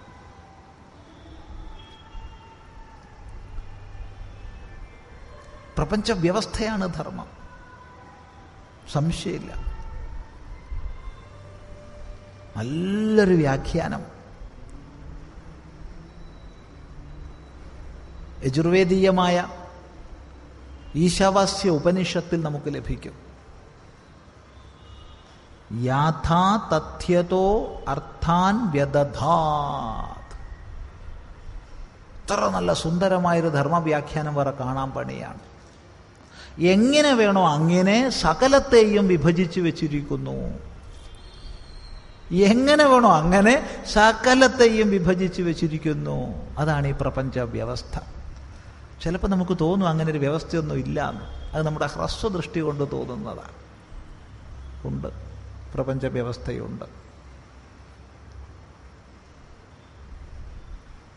അതിനെ ചൂണ്ടിക്കൊണ്ട് അതേ യജുർവേദീയമായ ബൃഹദാരണ്യക ഉപനിഷത്തിൽ പറഞ്ഞു തന്നു. ഏതസ്യ വാ അക്ഷരസ്യ പ്രശാസനേ ഗാർഗി സൂര്യാചന്ദ്രമസൗ വിധൃതൗ തിഷ്ഠതഃ. അല്ലയോ ഗാർഗി, ഈ നാശരഹിതമായ നിയമത്തിന് കീഴിലാണ് സൂര്യനും ചന്ദ്രനും ഒക്കെ സ്വസ്ഥാനങ്ങളിൽ വിശേഷേണ ധരിക്കപ്പെട്ടിരിക്കുന്നത് കേട്ടോ. ഒരല്പവും വ്യതിചലനമില്ലാതെ. ഇതെന്തൊരത്ഭുതം! ഈ പ്രപഞ്ച വ്യവസ്ഥയാണ് ധർമ്മം. അയ്യോ സ്വാമി, പറഞ്ഞതൊക്കെ ശരിയാ, പക്ഷെ നമ്മൾ ഇങ്ങനെയൊന്നും അല്ലല്ലോ ധർമ്മം എന്ന് പറയുമ്പോൾ മനസ്സിലാക്കുന്നത് എന്താന്നുള്ളത് ഇപ്പോൾ അതിൽ കുഴപ്പമുണ്ട്, ഇവിടെ പറയാൻ പറ്റുമോ? പക്ഷേ അപ്പൊ പിന്നെ ധാർമ്മിക ജീവിതം എന്ന് പറഞ്ഞാൽ എന്താ?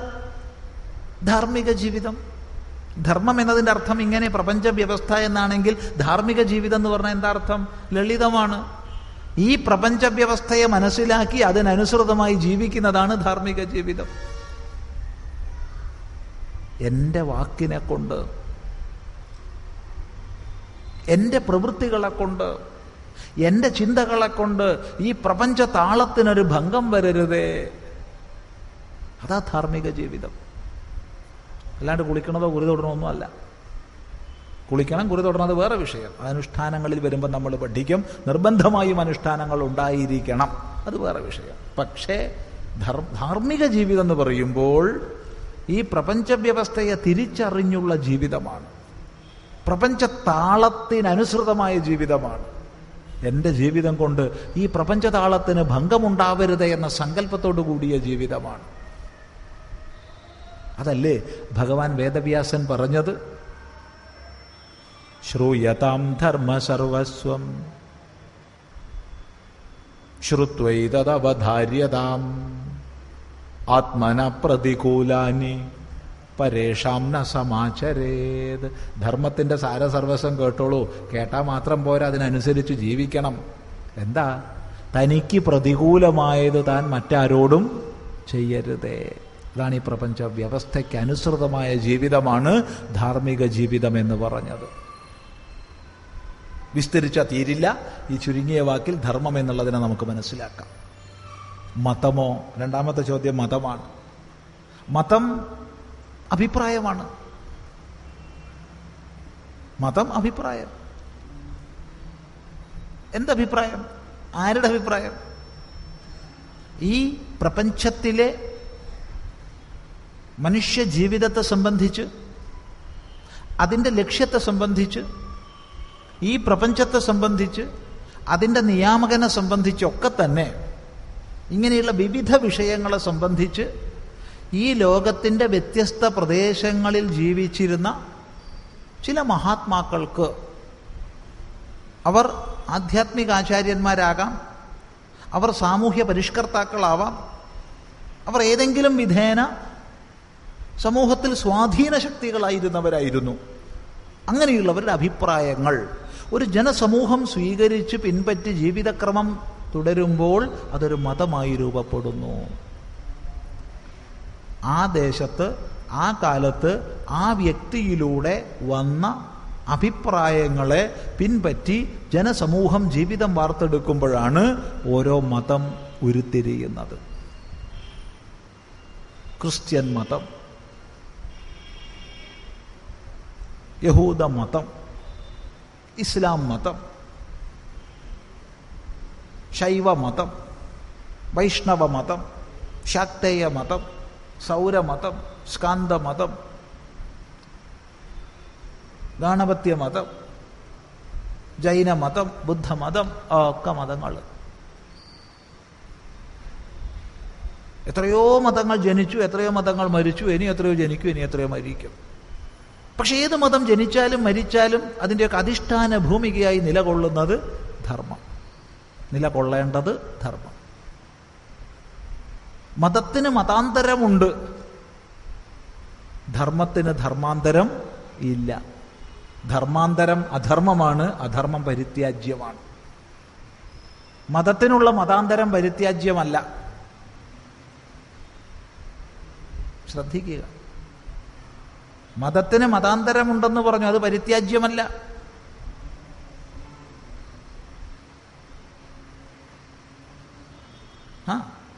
പരിത്യാജ്യമാണെന്ന് പറഞ്ഞാൽ തല്ലായി, കൊലയായി. ധർമ്മത്തിന് ധർമാന്തരം ഇല്ല. ധർമാന്തരം അധർമ്മമാണ്, അധർമ്മം അസ്വീകാര്യമാണ്. നല്ലോണം ചിന്തിക്കുക.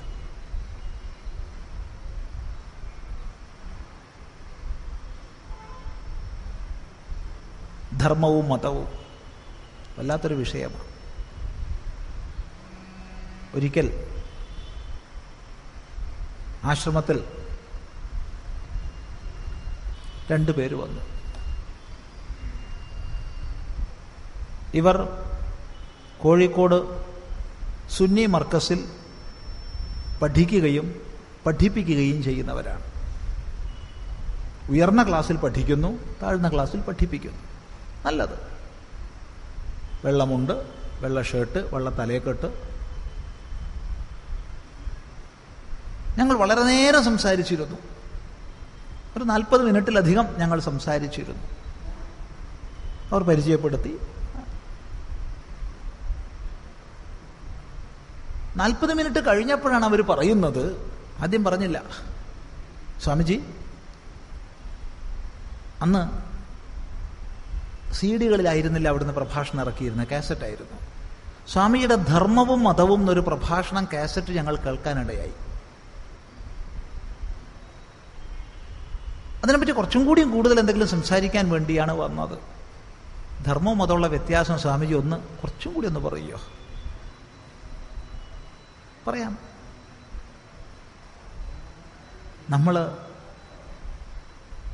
40 മിനിറ്റോളം ഇപ്പോൾ സംസാരിച്ചില്ലേ? സംസാരിച്ചു. നിങ്ങളൊരു മതസ്ഥാപനത്തിൽ പഠിക്കുകയും പഠിപ്പിക്കുകയും ചെയ്യുന്നവരാണെന്ന് പരിചയപ്പെടുത്തിയിട്ടല്ലേ നമ്മൾ സംസാരിച്ചു തുടങ്ങിയത്? അതെ. നിങ്ങൾ ശ്രദ്ധയോടുകൂടി നിങ്ങളുടെ ഖുർആൻ പഠിക്കണമെന്നും ശ്രദ്ധയോടെ 5 നേരം നമസ്കരിക്കണമെന്നും അല്ലാതെ അതിനെ ഇകഴ്ത്തി ഒരു വാക്ക് നമ്മൾ പറഞ്ഞിട്ടുണ്ടോ? ഇല്ല. ആകെ കൂടി ഒരു അഭിപ്രായ വ്യത്യാസം പറഞ്ഞത് സൂര്യൻ അസ്തമിച്ചതിന് ശേഷം കട്ടിയുള്ള ആഹാരം കഴിക്കുന്നത് അനാരോഗ്യകരമാണെന്നത് മാത്രമല്ലേ. റംസാൻ കാലത്ത് രാത്രി ഇറച്ചി അടിച്ചു മാറുന്നത് അപകടമാണെന്നേ പറഞ്ഞിട്ടുള്ളൂ, വേറൊന്നും പറഞ്ഞിട്ടില്ല. അതെ. ഇനി നിങ്ങളോട് ചോദിക്കട്ടെ, ഈ അദ്വൈതാശ്രമത്തിൽ വിദ്യാർത്ഥിയായി പഠിക്കുന്ന ഒരു വെള്ളക്കാരനോ മഞ്ഞക്കാരനോ, വെള്ളക്കാരെന്ന് പറഞ്ഞാൽ വെള്ള വസ്ത്രം ധരിച്ച ആളെയെ ഉദ്ദേശിച്ചിട്ടുള്ളൂ കേട്ടോ, മഞ്ഞ വസ്ത്രം ധരിച്ച ദീക്ഷ സ്വീകരിച്ചൊരു ബ്രഹ്മചാരിയോ നിങ്ങളുടെ വിദ്യാലയത്തിൽ വന്നു, പരിചയപ്പെടുത്തി ഞാൻ അദ്വൈതാശ്രമത്തിൽ പഠിക്കുന്ന ആളാണെന്ന്. ആധികാരികമായി ശാസ്ത്രം പഠിക്കുന്നൊരു വ്യക്തിയാണെന്ന് തിരിച്ചറിഞ്ഞാൽ നിങ്ങൾ ചിലപ്പോൾ വിമർശിച്ച് പറയില്ലായിരിക്കാം. എങ്കിൽ തന്നെയും നിങ്ങൾ അവരോട് പറയുമോ, ശ്രദ്ധയോടുകൂടി ഹോമം ചെയ്യണം കേട്ടോ, ദിവസവും ചെയ്യുന്ന ഹോമം കൊണ്ട് ചിത്തശുദ്ധി ഉണ്ടാവും. ക്ഷേത്രാദി ഉപാസനകൾ നിങ്ങൾ ശാസ്ത്രീയമായി ചെയ്യണം. നിങ്ങളുടെ വേദപഠനം, വൈദിക ശാസ്ത്ര പഠനം ശ്രദ്ധയോടുകൂടി ചെയ്താൽ നിങ്ങൾക്ക് ജീവിതത്തിൽ ഉയരാൻ സാധിക്കും എന്ന് നിങ്ങൾ പറയൂ. അത് പറയില്ല. ഇതാണ് ധർമ്മവും മതമുള്ള വ്യത്യാസം. വേറൊന്നുമില്ല. അതാണ്.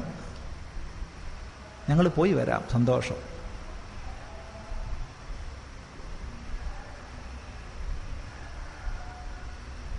അതുകൊണ്ട് തന്നെ ധർമ്മം വനമാണെങ്കിൽ മതം തോട്ടമാണ്. സംസ്കാരം സമ്യക്കായി ചെയ്യപ്പെട്ടത്, എല്ലാ അശുദ്ധികളും നീക്കപ്പെട്ടത്, പരിപാവനമായത്, പരിശുദ്ധമായത്,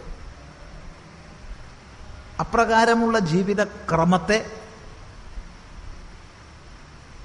അപ്രകാരം പരിശുദ്ധിയിലേക്ക് ഉയരാവുന്ന ക്രമീകരണങ്ങളെ, അവിടെ ശാസ്ത്രവും വരും, ആചാര വ്യവസ്ഥയും വരും, ജീവിത വ്യവസ്ഥ വരും, വാണിജ്യം വരും, വ്യവസായം വരും, കൃഷി വരും, എല്ലാം വരും. സമ്യക്കായി ജീവിതത്തിൻ്റെ എല്ലാ തലങ്ങളെയും സ്പർശിച്ചുകൊണ്ട് പ്രപഞ്ച വ്യവസ്ഥയ്ക്ക് പൂരകമായി നല്ല രീതിയിൽ ചെയ്യപ്പെട്ട ആവാസ വ്യവസ്ഥയ്ക്ക് നമ്മൾ സംസ്കാരം എന്ന് പറയാം. പക്ഷെ സംസ്കാര ശബ്ദമൊക്കെ എങ്ങനെയാപ്പെന്ന് മനസ്സിലാക്കണത് എന്ന് നമുക്കറിയില്ല. ഒരു 21 കൊല്ലം മുമ്പ് നമ്മളൊരു പ്രഭാഷണത്തിന് വേണ്ടിയിട്ട് എറണാകുളത്ത് പോയതായിരുന്നു.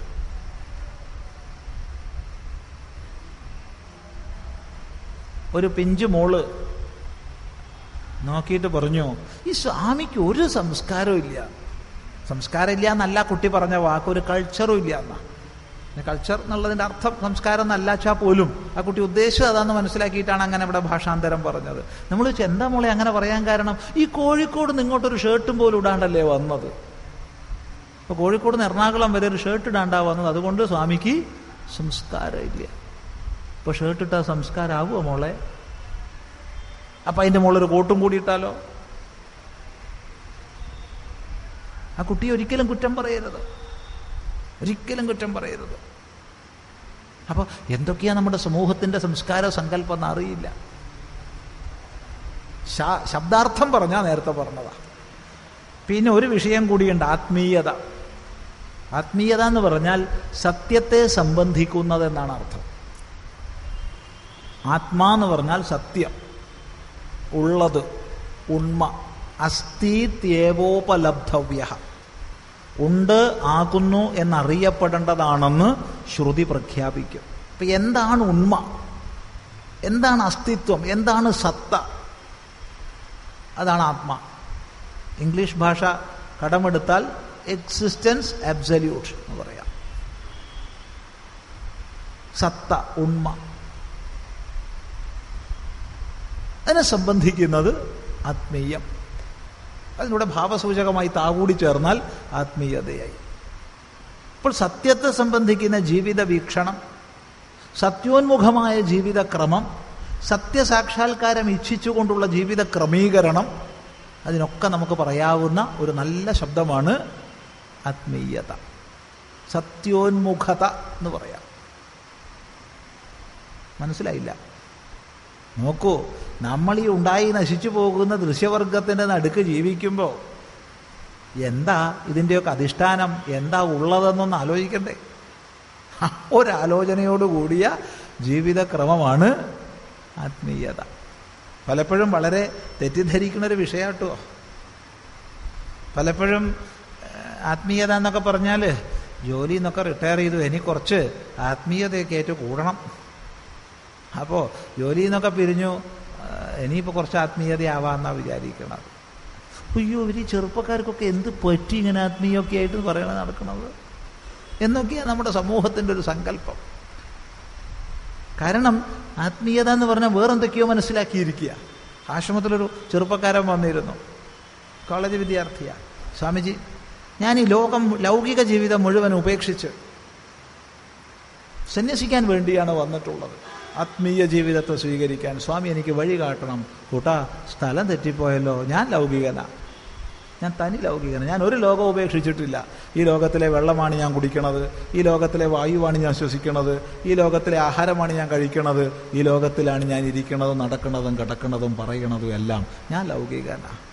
നിനക്ക് സ്ഥലം തെറ്റിപ്പോയി എന്നുവെച്ചാൽ ഇതിൽ നിന്നൊക്കെ വിട്ടുമാറി എന്തോന്നാണ് ആത്മീയത എന്നൊരു ധാരണ അറിയാതെ വന്നു പോവുകയാണ്. അതുകൊണ്ട് പറയട്ടെ, സത്യോന്മുഖമായ ജീവിതക്രമമാണ്, സത്യ അന്വേഷണമാണ്, സത്യസംബന്ധിത്വമാണ് ആത്മീയത. വിശദമായി പഠിക്കേണ്ടതാണ്.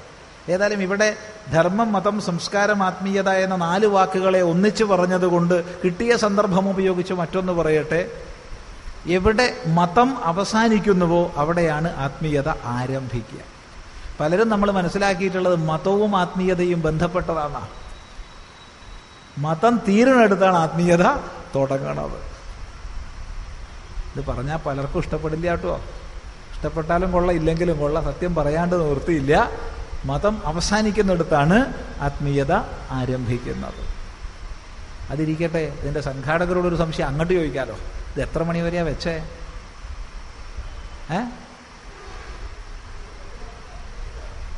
8 നിർത്തിയാൽ മതിയല്ലോ. നമ്മളെ വണ്ടി അങ്ങ് പോവുക, നമ്മളെയും കൂട്ടാതെ. ശരി. ആധ്യാത്മികതയിൽ ക്ഷേത്രങ്ങളെയും അതുമായി ബന്ധപ്പെട്ട ആചാരങ്ങളെയും താണപടിയായിട്ടാണോ കണക്കാക്കുന്നത്? നോക്കൂ, സത്യവിചാരത്തിൻ്റെ ദൃഷ്ടിയിൽ താണതും ഉയർന്നതും ഇല്ല.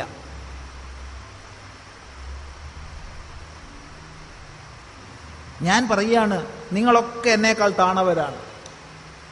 എന്താ കാരണം? ഉയർന്നൊരു പ്ലാറ്റ്ഫോമിലാണ് ഞാനിവിടെ ഇരിക്കുന്നത്. അവിടെ നിങ്ങളൊക്കെ താണവരാ എന്ന് ഞാൻ പറയുമ്പോൾ എൻ്റെ മുകളിൽ ഇരിക്കുന്ന ഗൗളി പറയുന്നുണ്ടാവും, എന്നേക്കാൾ എത്രയോ താണവനടാ നീ. ഈ താണവൻ ഉയർന്നവൻ എന്നുള്ളത് ആപേക്ഷികമാണ്. സൂര്യൻ നമ്മളെക്കാൾ ഉയർന്നതാണോ താണതാണോ? ചോദ്യമേ വരുന്നില്ല. ആപേക്ഷികമാണ്. ചിലപ്പോൾ ഉയർന്നിരിക്കും, ചിലപ്പോൾ താണിരിക്കും. അതുകൊണ്ട് ഈ താണത് ഉയർന്നത് എന്നുള്ള പദപ്രയോഗങ്ങളൊക്കെ ഒന്ന് മാറ്റുക. ഓരോ വ്യക്തിയുടെയും അധികാര തലത്തിനനുസരിച്ചാണ് ഉപാസനാക്രമങ്ങളെ, സാധനകളെ ആചാര്യന്മാർ ഉപദേശിച്ചിട്ടുള്ളത്.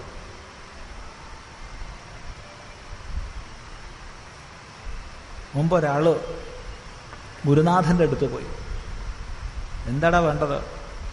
എനിക്ക് എന്താണ് ഈശ്വരൻ എന്നുള്ളതൊന്ന് പറഞ്ഞു തരണം. ഈശ്വരൻ എവിടെയാണുള്ളത്? ഈശ്വരൻ്റെ സ്വരൂപത്തെ എനിക്കൊന്ന് മനസ്സിലാക്കി തരണം. അതെയോ? നീ ഒരു കാര്യം ചെയ്യൂ. നീ എവിടുന്നാണ് വരുന്നത്? ഞാൻ ഇന്ന സ്ഥലത്ത് നിന്നാണ്. അവിടെ നിൻ്റെ അടുത്ത് ക്ഷേത്രം ഉണ്ടല്ലോ, ഇന്ന ക്ഷേത്രം. ഉണ്ട്. അവിടെ ശ്രീകോവിലിൽ ആ വിഗ്രഹത്തിലാണ് ഭഗവാൻ ഇരിക്കുന്നത്. ശ്രദ്ധിച്ചു ഉപാസിക്കണം കേട്ടോ. അവൻ പോയി വളരെ ശ്രദ്ധയോടുകൂടി ഉപാസിച്ചു. ഗുരു പറഞ്ഞ പോലെ ഭഗവാനെ കണ്ടു, അവിടെ വിഷ്ണുവെ കണ്ടു. അങ്ങനെ ഉപാസിച്ചു. അങ്ങനെ കുറച്ചു കാലം കഴിഞ്ഞപ്പോൾ അവൻ്റെ ഉള്ളിലൊരു ശങ്ക, ഈ വിഗ്രഹം പരിമിതമായൊരു വസ്തുവല്ലേ, ഇതിലിപ്പോൾ എങ്ങനെയാ ഭഗവാൻ വിഷ്ണു എങ്ങനെയാ ഇപ്പോൾ ഇതിൽ കുടുങ്ങിയിരിക്കണത്? പോവാം. ഗുരുനാഥൻ്റെ അടുത്തേക്ക് തന്നെ പോയി. ഗുരുനാഥൻ കാത്തിരിക്കുക, അവനെയും കാത്തിരിക്കുക. ഗുരു ഒരു സംശയമുണ്ട്. എന്താ സംശയമേ? അല്ല, ഈ വിഗ്രഹത്തെ ഉപാസിക്കാനല്ലേ അങ്ങ് പറഞ്ഞ, അപ്പോൾ എങ്ങനെയാ ഈ വിഗ്രഹത്തിൽ പരിമിതനാണോ വിഷ്ണു? അല്ലല്ല. പിന്നെ അന്നെന്താ അങ്ങ് ഉപദേശിച്ചെന്ന്? അന്ന് നിനക്ക് അത്രയും മനസ്സിലാക്കാൻ കഴിയും. അന്ന് നീ മനസ്സിലാക്കേണ്ടതും അതാണ്. അതുകൊണ്ട് ഞാൻ അതിൻ്റെ ഇനി ഞാൻ പറഞ്ഞുതരാം, ശരിയായ സത്യം നിനക്ക് ഞാൻ പറഞ്ഞുതരാം. അതെന്താ? വിഷ്ണു നിന്റെ ഹൃദയത്തിലാണ് കുടികൊള്ളുന്നത്. അതുകൊണ്ട് ഹൃദയത്തിലാണ് വിഷ്ണു എന്ന് ധ്യാനിച്ചോളൂ. ആ ഹൃദയസ്ഥനായ വിഷ്ണുവെ സാക്ഷാത്കരിക്കാനുള്ള ഉപാധിയായിരുന്നു ക്ഷേത്രം. അതുകൊണ്ട് ഹൃദയത്തിൽ വിഷ്ണുവെ ധ്യാനിച്ചോളൂ. തൃപ്തിയായി. ഇത് സത്യമാണ്, നീ പോ. ഗുരുനാഥൻ പറഞ്ഞ പോലെ ഏവൻ പോയി നല്ലപോലെ ഉപാസിച്ചു. അങ്ങനെ ഒരു 6 മാസം കഴിഞ്ഞപ്പോൾ സംശയം വന്നു. ഹൃദയം ഒരു പരിമിതമായ സ്ഥാനമല്ലേ? അപ്പോൾ പാത്രത്തിലിട്ട പഴം പോലെ ഹൃദയത്തിൽ വിഷ്ണു എന്ന് പറയുമ്പോൾ വിഷ്ണു ശബ്ദത്തിൻ്റെ അർത്ഥം വേവേഷ്ടി സർവം ഇതി വിഷ്ണു എന്നല്ലേ? സർവത്തിലും സർവത്ര വ്യാപിച്ചിരിക്കുന്നവെന്നല്ലേ? അതെങ്ങനെ ഹൃദയത്തിനുള്ളിലാവും? ചോദിക്കാൻ ഗുരുനാഥനോട്. അതേ ഗുരുനാഥൻ്റെ അടുത്ത് പോയി, ഗുരുനാഥ ഇങ്ങനൊരു സംശയമുണ്ട്. ഞാൻ നിനക്ക് ഇനി ശരിയായ സത്യം പറഞ്ഞുതരാം. അങ്ങ് പണ്ടും എന്നെ പറ്റിച്ചതാ, അന്നും അങ്ങ് പറഞ്ഞിട്ടുണ്ട് ഇത് ശരിയായ സത്യമാണ്. അല്ല, ഇപ്രാവശ്യം ഞാൻ പറഞ്ഞത് സത്യമാണ്, നിന്നോട് സത്യം. അതെന്താ? ഹൃദയത്തിലല്ലടാ വിഷ്ണു. പിന്നെ നിങ്ങൾ അന്ന് പറഞ്ഞത്, അന്ന് നിനക്ക് അത്രയും മനസ്സിലാക്കണ്ട, അന്ന് നീ അതാണ് ഉപാസിക്കേണ്ടത്. ഇപ്പം ഞാൻ പറഞ്ഞിരുന്നു, വിഷ്ണുവിലാണ് നീ ഇരിക്കുന്നത്, നീയും ഞാനും എല്ലാം വിഷ്ണുവിലായിരിക്കണത്. ഭഗവാൻ സർവത്ര വ്യാപിച്ചിരിക്കുന്നു, അതിൽ നിലകൊള്ളുകയാണ് നമ്മളൊക്കെ. ഈ പ്രപഞ്ചം മുഴുവൻ ഭഗവാനിലാണ്. നല്ലോണം ഉപാസിച്ചോളൂ. അവൻ പോയി വീണ്ടും ഉപാസിച്ചു നല്ലപോലെ. അപ്പോൾ വീണ്ടും സംശയം വന്നു. നമ്മളൊക്കെ ഭഗവാനിൽ എന്ന് പറയുമ്പോഴൊരു പ്രശ്നമുണ്ടല്ലോ. അപ്പം ഭഗവാൻ അവിടെ ആധാരവും നമ്മളൊക്കെ ആധേയവുമാകുന്നുണ്ട്. ആധാരാധേയ പരിമിതി ദോഷം അവിടെയും വരുന്നുണ്ട്. ചോദിക്കാൻ ഗുരുനാഥനോട്, ഗുരുനാഥ അങ്ങ് 2-3 പ്രാവശ്യം എന്നെ പറ്റിച്ചു, ഇനിയെങ്കിലും ഒന്നുള്ളത് പറ. അന്ന് നിന്നോട് അതാണ് പറഞ്ഞു തരേണ്ടത്, കാരണം നിനക്ക് അത്രേ ഉൾക്കൊള്ളാൻ കഴിയൂ. ഇനി ഞാൻ ശരിയായ സത്യം പറഞ്ഞു, ഇനി മാറ്റിപ്പറഞ്ഞ പ്രശ്നമില്ല. അതെന്താണ്? നിന്നിൽ വിഷ്ണുവെന്നോ വിഷ്ണുവിൽ നീ എന്നോ പറയേണ്ടതില്ല, വിഷ്ണുവേ ഉള്ളൂ. പിന്നെ അയാൾ സംശയം ചോദിക്കാൻ പോയിട്ടില്ല. അധികാരി ഭേദമനുസരിച്ചാണ് ഉപദേശം. അതിൽ ഒന്ന് താഴ്ന്നതോ ഒന്ന് ഉയർന്നതോ അല്ല, ഓരോന്നും യഥാസ്ഥാനമാണ്, അതത് തലത്തിൽ വേണ്ടതാണ്. നാമരൂപങ്ങളുടെ സഹായത്തോടു കൂടി മാത്രം നോക്കിക്കാണാൻ കഴിയുന്ന ഒരു വ്യക്തിയെ സംബന്ധിച്ച് നിർഗുണ നിരാകാരമായിരിക്കുന്ന പരമസത്യത്തെക്കുറിച്ച് പ്രസംഗിച്ച് കേൾപ്പിച്ചിട്ട് ഒരു പ്രയോജനവും ഇല്ല. അവന് നാമരൂപ സഹായത്തോടു കൂടി തന്നെ ഉപാസിക്കണം. അതിന് ആചാര്യന്മാർ, ഋഷീശ്വരന്മാർ വിഗ്രഹങ്ങളെ തന്നു. വിശേഷേണ ഗ്രാഹയതി എന്ന് വിഗ്രഹ ശബ്ദത്തിനർത്ഥം. നാമവിഗ്രഹം, രൂപവിഗ്രഹം, 2 തരം വിഗ്രഹങ്ങൾ. നാമവിഗ്രഹം വിഷ്ണു, ശിവൻ, ബ്രഹ്മ, പരമാത്മാ, ആത്മാ, ബ്രഹ്മം ഒക്കെ നാമവിഗ്രഹങ്ങളാണ്. രൂപവിഗ്രഹം വിശേഷ രൂപസങ്കല്പത്തിലൂടെ തത്വത്തെ ബോധിപ്പിക്കുന്ന വിഗ്രഹങ്ങൾ. ഇവയിലൂടെ ക്രമേണ ഉയർന്ന്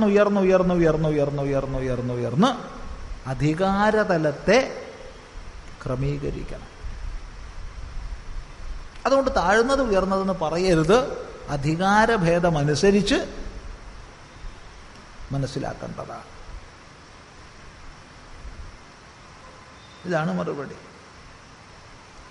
ക്ഷേത്രവിശ്വാസങ്ങൾക്കും ആചാരങ്ങൾക്കും ആധ്യാത്മികതയിൽ പ്രാധാന്യം കുറവാണോ? ഒരിക്കലുമല്ല. ക്ഷേത്രങ്ങൾ അങ്ങേയറ്റം ആവശ്യമാണ് എന്ന് മാത്രമല്ല, ബഹുഭൂരിപക്ഷം വരുന്ന സമൂഹത്തെ സംബന്ധിച്ചും എന്തെങ്കിലും നാമരൂപോപാധികളിലൂടെ ഉപാസിക്കുന്നതേ സ്വീകാര്യമാവും. ഭൂരിഭാഗം വരുന്ന സമൂഹത്തെ സംബന്ധിച്ചു എന്തെങ്കിലും പ്രതീകങ്ങളിലൂടെ മാത്രമേ നാമരൂപരഹിതമായ തത്വത്തെ അനുസന്ധാനം ചെയ്യാൻ കഴിയും.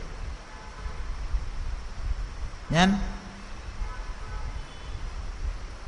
1ാം ക്ലാസ്സിൽ പഠിച്ചപ്പോൾ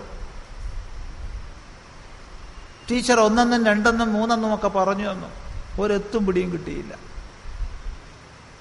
ടീച്ചർ 2 കാണിച്ചു. ഞാൻ പഠിച്ചു 2. ഇത് 2 ഇത് 2 ഇതെൻ്റെ വിരല. നിങ്ങളിത് 2 പറഞ്ഞാൽ എനിക്കിതും കൊണ്ട് പോകണ്ടേ? ഇതെൻ്റെ വിരലുകളാണ്, ഇത് 2. പക്ഷേ അമൂർത്തമായ സംഖ്യയെ വിരലുകളാകുന്ന മൂർത്തോപാധികളിലൂടെ ഞാൻ മനസ്സിലാക്കി. അങ്ങനെ 5 5 8 2 7 3 6 4 ഒക്കെ ഞാൻ കൂട്ടി. ശ്രദ്ധിച്ചല്ലോ സംഖ്യകൾ പറഞ്ഞ കണക്ക്. 8 2 7 3 6 4 5 5 ഒക്കെ ഞാൻ കൂട്ടി. അപ്പോഴാ കഷ്ടകാലത്തിന് 10 3 എത്രടാന്ന് ചോദിക്കണത്. 10 എണ്ണി വെച്ചു. ടീച്ചർ ബോർഡിലോട്ട് എഴുതാൻ പോണതൊക്കെ നോക്കി 11 12 13 20 വരെ ഒപ്പിക്കാം. 20 മുകളിൽ പറഞ്ഞാൽ എൻ്റെ മുടപ്പിലാശ്ശേരി ദേവി ടീച്ചറുടെ നാവിന് വല്ല സൂക്കടും വന്നു പോട്ടെ. അതെ, ദേവിക്കൊരു ഒരു പുഷ്പാഞ്ജലി കഴിക്കാം. എന്ത്? ടീച്ചറുടെ നാവിന് വല്ല സൂക്കടും വന്നു പോട്ടെ. കാരണം ടീച്ചർ 20 മുകളിൽ പറഞ്ഞിരിക്കുക. എൻ്റെ അടുത്തൊരു ഉപാധിയില്ല കൂട്ടാൻ. വേറെ ചില കുട്ടികളുടെ അടുത്ത് 5 വടിയുണ്ട്, ഇങ്ങനെ നീക്കി വെക്കും, കട്ടങ്ങനെ നീക്കി വെക്കുക. അതില്ല, എന്ത് ചെയ്യും? ചില നാട്ടിൽ മണിച്ചട്ട എന്ന് പറയും, ചില നാട്ടിൽ 5 വടി എന്ന് പറയും, പല പേരിൽ പറയും.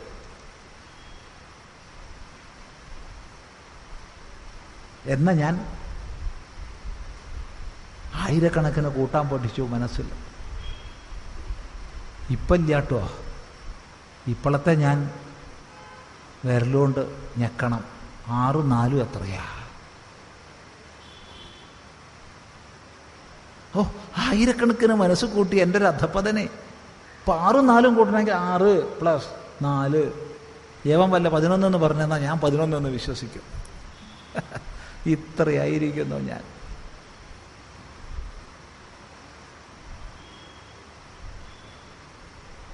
അപ്പോൾ 1ാം ക്ലാസ് ഞാൻ പഠിച്ചത് ഉയർന്ന ക്ലാസ്സാണോ താഴ്ന്ന ക്ലാസ്സാണോ? എന്താ നിങ്ങളുടെ അഭിപ്രായം? 1ാം ക്ലാസ്സാണോ പോസ്റ്റ് ഗ്രാജുവേറ്റ് ക്ലാസ്സാണോ ഉയർന്നത്? 5 വയസ്സായ കുട്ടിക്ക് 1ാം ക്ലാസ്സിൽ ചേരണം. ഡിഗ്രി കഴിഞ്ഞ ഒരാൾക്ക് പോസ്റ്റ് ഗ്രാജുവേറ്റ് ക്ലാസ്സിൽ ചേരണം. 2 ഉയർന്നതല്ല, താണതുമല്ല, യഥാധികാരമാണ്.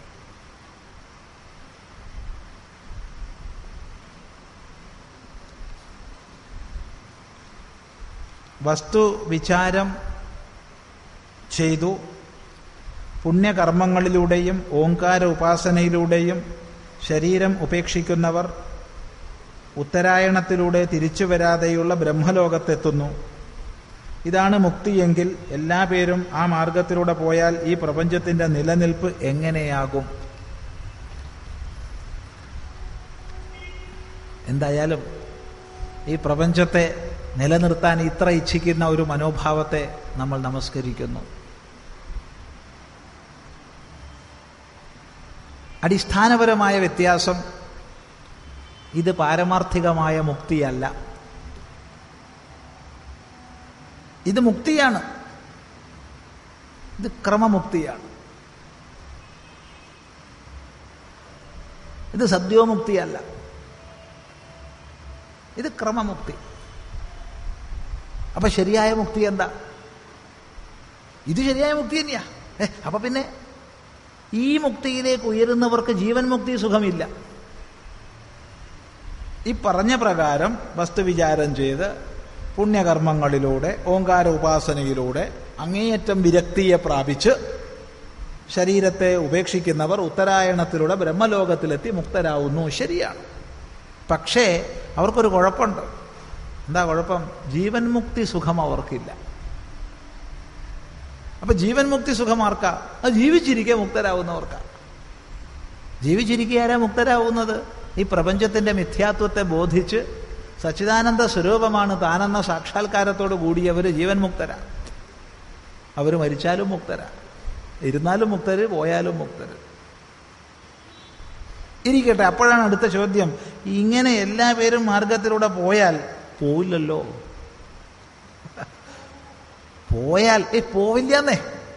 അല്ല സ്വാമി, എന്നാലും പോവില്ല എന്നല്ലേ പറഞ്ഞത്? പിന്നെ എങ്ങനെയാ പോവാ? മനുഷ്യാണാം സഹസ്രേഷു കശ്ചിത് യതത് സിദ്ധയേ യതതാമഭിസിദ്ധാനാം കശ്ചിൻ മാം വേത്തി തത്വത. ആയിരക്കണക്കിന് മനുഷ്യന്മാരിൽ ഒരാൾ ജ്ഞാനസിദ്ധിക്ക് പരിശ്രമിക്കുന്നുണ്ടാവാം. അങ്ങനെ പരിശ്രമിക്കുന്ന ആയിരക്കണക്കിന് പേരിൽ ഒരാളെ ജ്ഞാനസിദ്ധിയിലേക്ക് ഉയരുന്നുള്ളൂ. ഇത് പ്രപഞ്ച നിയമമാണ്. അതിനെ ലംഘിക്കാൻ നമുക്ക് സാധ്യമല്ല. ചിലർ ചോദിക്കാറുണ്ട്, സ്വാമി എല്ലാവരും ഇപ്പം നിങ്ങളെപ്പോലെ അങ്ങനെ സന്യാസി നടന്നാൽ പിന്നെ കുട്ടികളുണ്ടാവാതെ ഈ പ്രപഞ്ചം എന്തായി പോവും? എടാ, നീ അങ്ങനെ വിഷമിക്കേണ്ട, എല്ലാവരും സന്യാസി ആവില്ല, ഉറപ്പ്. ഒരു 7:4 എന്നൊരു റേഷ്യോ നല്ലതാ. 7 പേര് പ്രപഞ്ച വികാസത്തിനും 4 പേര് പ്രപഞ്ച സങ്കോചത്തിനും.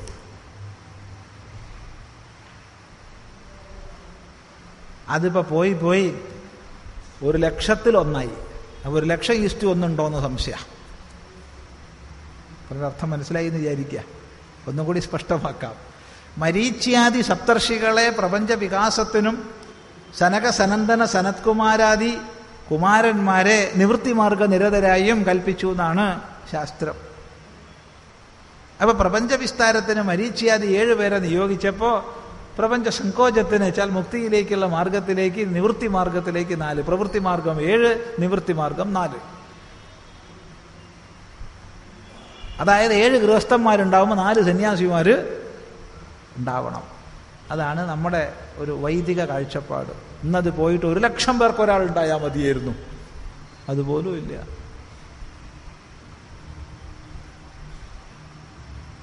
അതുകൊണ്ട് വെൽക്കം, സ്വാഗതം. സ്വാഗതം ആരെയാ വിളിക്കുക? ഒരു വീട്ടിൽ ഒരു കുട്ടിയാണ് ഉണ്ടാവുക, അവനെ സ്വാഗതം ചെയ്യേണ്ടത് മഹാബാബല്ലേ? ആവറേജ് മുസ്ലിം പോപ്പുലേഷൻ ഇന്ത്യയിൽ 6 ഉണ്ട്. ഇന്റർനാഷണൽ ആവറേജ് 8 ഉണ്ട്. ഹിന്ദുവിൻ്റെ സ്ഥിതി 1 തികച്ചില്ലാത്ത അവസ്ഥയിലേക്കാണ് നമ്മുടെ കുടുംബങ്ങൾ പോണത്. പിന്നെ ആരെയാ വിളിക്കുക? മഹാബാബല്ലേ? അതുകൊണ്ട് സാമൂഹികമായും രാഷ്ട്ര വിഷയങ്ങളും ഒക്കെ ശ്രദ്ധിക്കാൻ 1, കുടുംബത്തിൻ്റെ പിന്തുടർച്ചയ്ക്ക് 1, ഞങ്ങളുടെ ഗ്രൂപ്പിലേക്ക് 1. ഇത്രയെങ്കിലും ഓരോ കുടുംബത്തിലും ഉണ്ടായിരുന്നെങ്കിൽ ഈ ധർമ്മം, രാഷ്ട്രം ഒക്കെ സമൃദ്ധമായി മുന്നോട്ട് പോകുമായിരുന്നു. ഇപ്പോഴത്തെ സ്ഥിതി എന്താ ചോദിച്ചാൽ, ഈ മോട്ടോർ സൈക്കിളിൽ അങ്ങോട്ട് കയറിക്കഴിഞ്ഞാൽ റോക്കറ്റാന്നാ കുട്ടികളെ വിചാരം. ഇങ്ങനെയും പോകും, എങ്ങനെയൊക്കെയാ പോവാന്നറിയില്ല. അധിക ദിവസവും ചാവും കുറേ എണ്ണം. 1 ചത്ത ശ്രാദ്ധം ചെയ്യാൻ വേറൊന്നില്ലാത്തതാ മിക്കവാറും വീട്ടിലെ സ്ഥിതി. അല്ലാച്ചാ നിങ്ങൾ പറയുക, 1 ചത്തുപോയാൽ ശ്രാദ്ധം ചെയ്യാൻ വേറൊന്നില്ലാത്ത അവസ്ഥയാണ് മിക്ക ഹിന്ദു വീട്ടിലെയും സ്ഥിതി. ഇതെത്ര ഭയാനകമാണ്.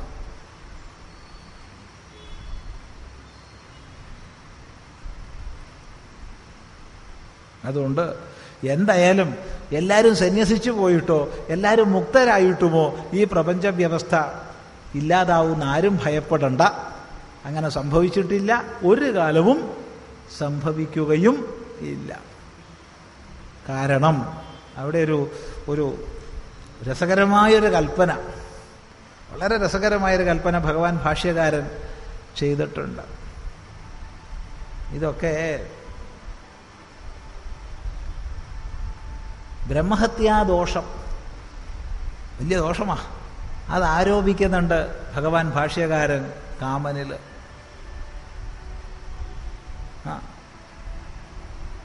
ഇവൻ വല്ലാത്തൊരു കക്ഷിയാ, എന്തായാലും എൻ്റെ നടത്തിപ്പ്.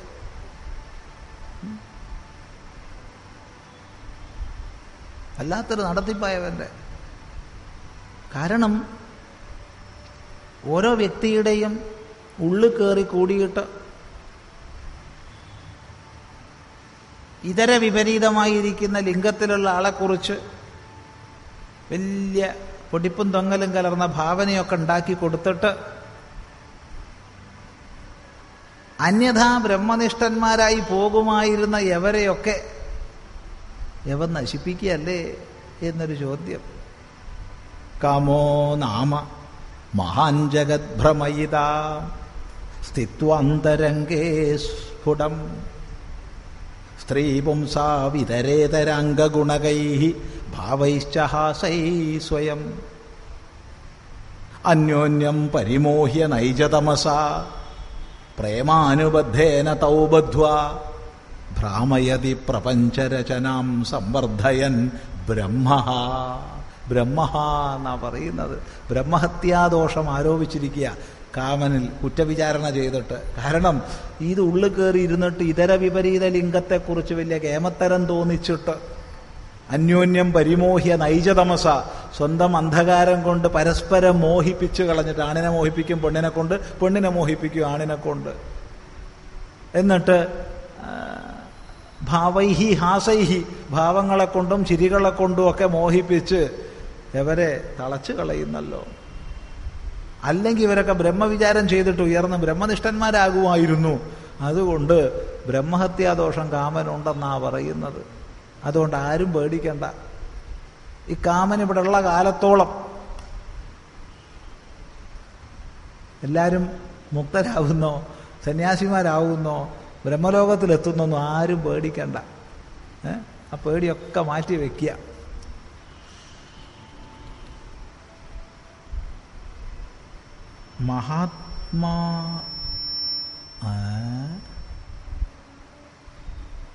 മഹാത്മാ മദനിയുടെ, ഈ മദനി പറഞ്ഞാൽ ചിലപ്പോൾ അദനി ആയിരിക്കും ഉദ്ദേശിച്ചിട്ടുണ്ടാവുക. അദനി എന്നുള്ളത് ഒരു ബിരുദമാണ്. അബ്ദുൽ നാസറിനെ ആയിരിക്കും ഉദ്ദേശിച്ചിട്ടുണ്ടാവുക. കാരണം അബ്ദുൽ നാസർ അദനിയെയാണ് പൊതുവെ അദനി എന്നുള്ള ഒറ്റ പേരിൽ വിളിക്കുന്നത്. അദനിമാർ ഒരുപാട് പേരുണ്ട്, നല്ല ആൾക്കാർ ഒരുപാട് പേരുണ്ട്, നല്ല മനുഷ്യന്മാർ കുറേ പേരുണ്ട്. അതൊരു ബിരുദമാണ്. ആ ബിരുദം ആർക്കും എടുക്കാം. അറബി പഠിച്ച് ഖുർആൻ പഠിച്ച് ക്രമമായി മുന്നോട്ട് പോയിട്ട് അദനി ബിരുദം ആർക്കും ഇരിക്കുന്നവർക്ക് മനസ്സെടുക്കാം. നല്ലതാണ്, എടുക്കേണ്ടതാണെന്ന് കൂടി ഒരു അഭിപ്രായമുണ്ട്. തമാശ പറയുന്ന ഒരു അഭിപ്രായമല്ല. അറബി പഠിച്ച് അറബിയിൽ വിദ്വാൻമാരായി അറബി കോളേജുകളിൽ പ്രൊഫസർമാരായി ഹിന്ദുക്കളും ക്രിസ്ത്യാനികളും കൂടുതൽ വന്നാൽ മാത്രമേ ഭീകരവാദത്തിൻ്റെ അടിത്തറ ഇളക്കാൻ കഴിയൂ. വെറുതെ പറയുന്ന വാക്കല്ല. അതുകൊണ്ട് അത് ശ്രമിക്കണം. മഹാദനിമാർ ധാരാളം ഇന്നുള്ളതുണ്ടാവട്ടെ.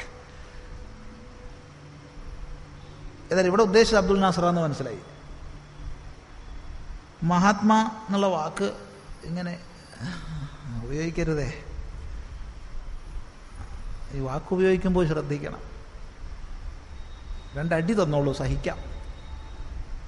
ചിലപ്പോൾ തിരിച്ചടിച്ചെന്ന് വരും, അത് വേറെ വിഷയം, എന്നാലും സഹിക്കാം. പക്ഷെ ഒരിക്കലും വാക്കിനെ തെറ്റായിട്ട് ഉപയോഗിക്കരുത്. കാരണം വാക്ക് സരസ്വതിയാണ്. ഒരിക്കലും സരസ്വതിയെ വ്യഭിചരിക്കരുത്.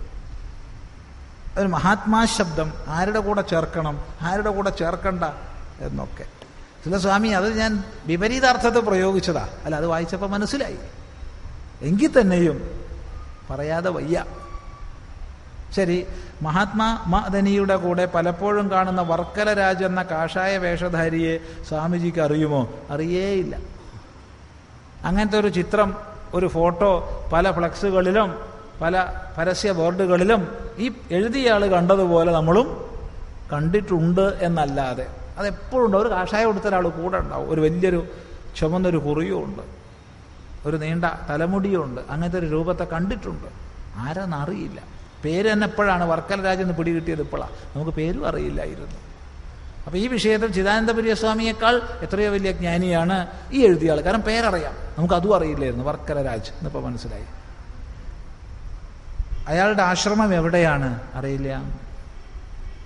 സന്യാസി വേഷം ധരിച്ച് മുമ്പ് ശിവഗിരി മഠത്തിൽ കയറി കളിച്ച പയറ്റടവിൻ്റെ തുടർച്ചയാണോ ഈ പ്രച്ഛന്ന മാരീച വേഷം അറിയില്ല. എന്തായാലും കിടക്കട്ടെ ഒരു സ്വാമി നമ്മളെ കൂടെ, അതൊരു ശക്തിയാ.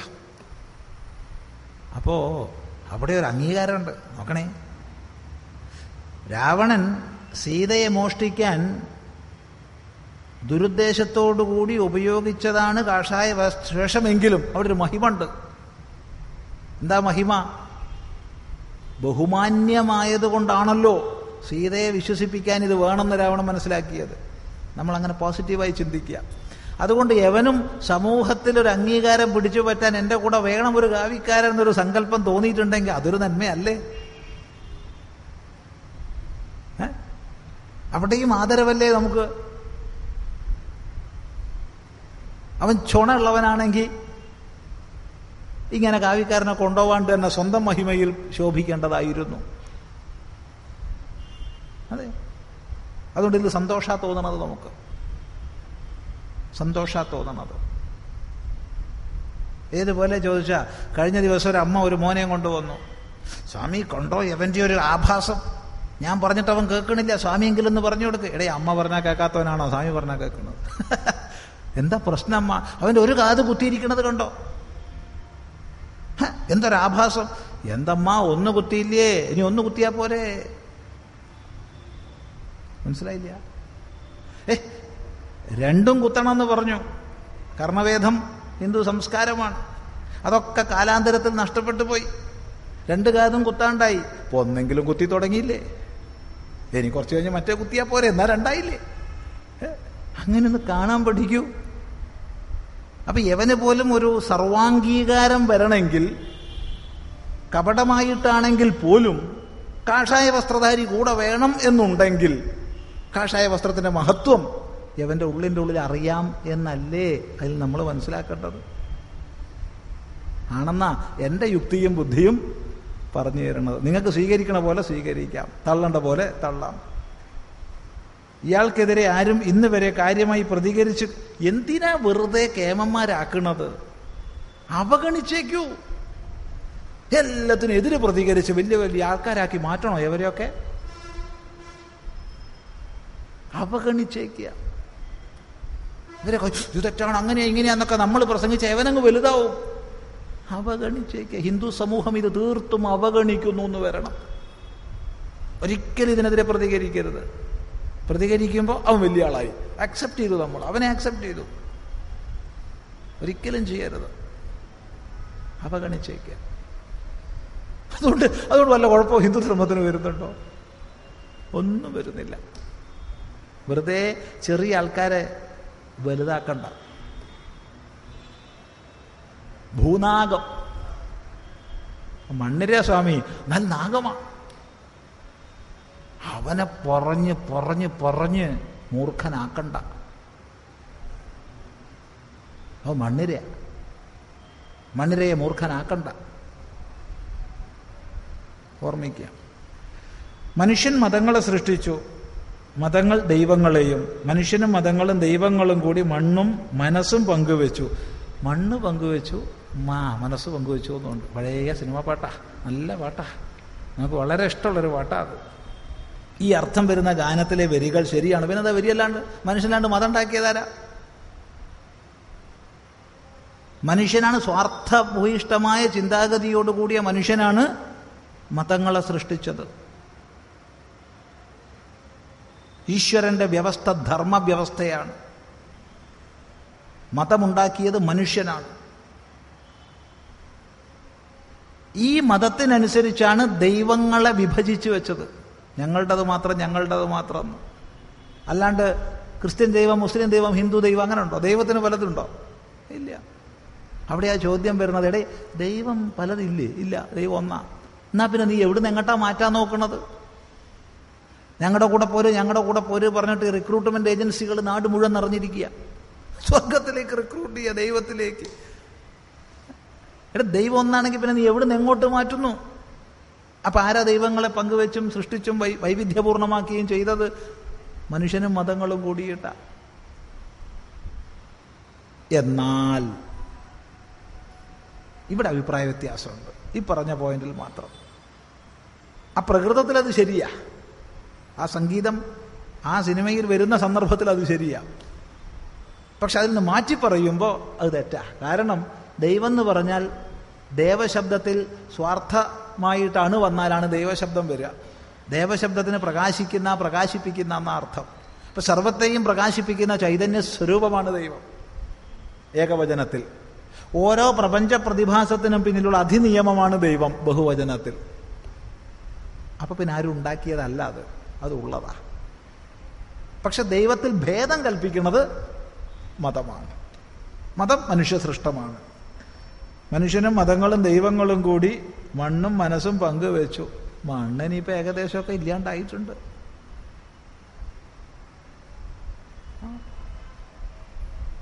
പ്രസിദ്ധമാണ് ലവ് ജിഹാദ്. അതിനേക്കാൾ വലിയ പ്രശ്നമാണ് ലാൻഡ് ജിഹാദ്.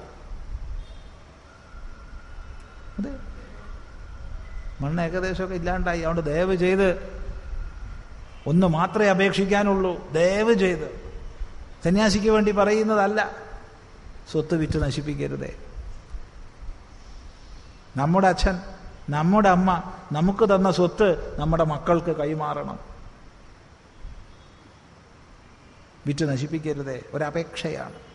കാരണം പങ്കുവെച്ചുകൊണ്ടിരിക്കുകയാണ്, വിലയിട്ടുകൊണ്ടിരിക്കുകയാണ്.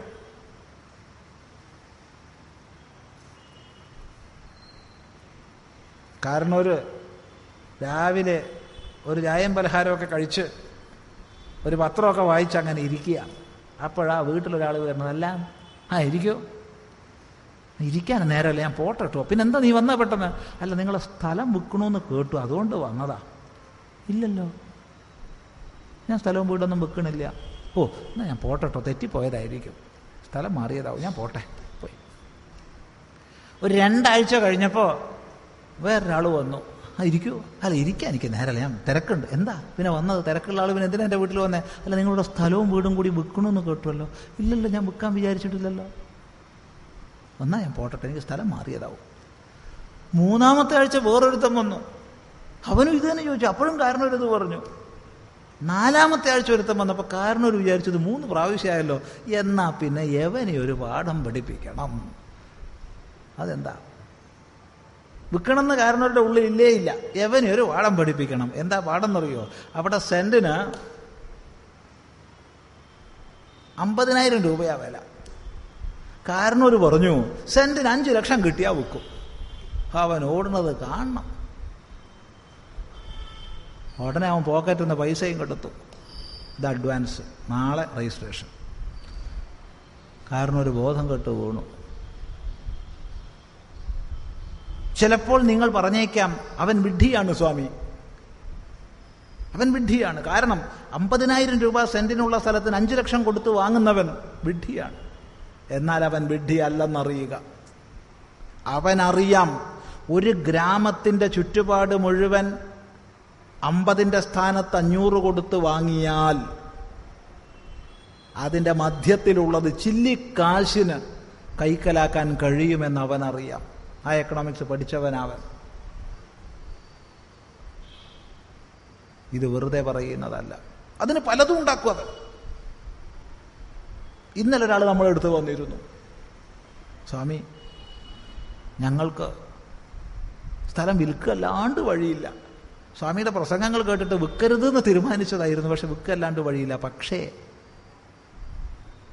5 ലക്ഷം കിട്ടുന്ന സ്ഥലത്തിന് 1.5 ലക്ഷത്തിലധികം തരാൻ അവന്മാർ സമ്മതിക്കുന്നില്ല. ആര്? ഇതാണ് പറഞ്ഞതിൻ്റെ അർത്ഥം. വെറുതെ പറയാമെന്ന് വിചാരിക്കരുത്. അതുകൊണ്ട് ഒരപേക്ഷ, ദയവ് ചെയ്ത് സ്ഥലം വിറ്റ് നശിപ്പിക്കരുത്. നമ്മുടെ കുടുംബ സങ്കല്പത്തിൽ ഏറ്റവും പ്രധാനമാണ് ഭൂത്യൈന പ്രമദിതവ്യം കുശലാന പ്രമദിതവ്യം. ഇത് വേദത്തിൻ്റെ ശബ്ദമാണ്. ഐശ്വര്യത്തിനായിക്കൊണ്ട് എന്ത് ചെയ്യണോ അതിൽ നിന്ന് മടിച്ച് പിന്മാറരുത്. നിന്റെയും കുടുംബത്തിൻ്റെയും രക്ഷയ്ക്ക് വേണ്ടി എന്ത് ചെയ്യണോ അതിൽ നിന്ന് മടിച്ച് പിന്നോക്കം പോവരുത്. കരുത്തുള്ള സമൂഹമായിരിക്കണം. ശ്രദ്ധിക്കുക.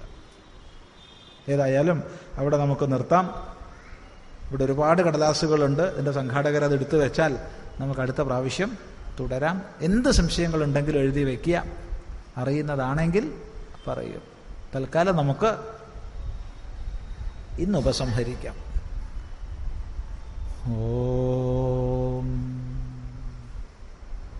ഗുരുർബ്രഹ്മ ഗുരുർവിഷ്ണു ഗുരുർദേവോ മഹേശ്വരഃ ഗുരുസാക്ഷാത് പരം ബ്രഹ്മ തസ്മൈ ശ്രീ ഗുരവേ നമഃ.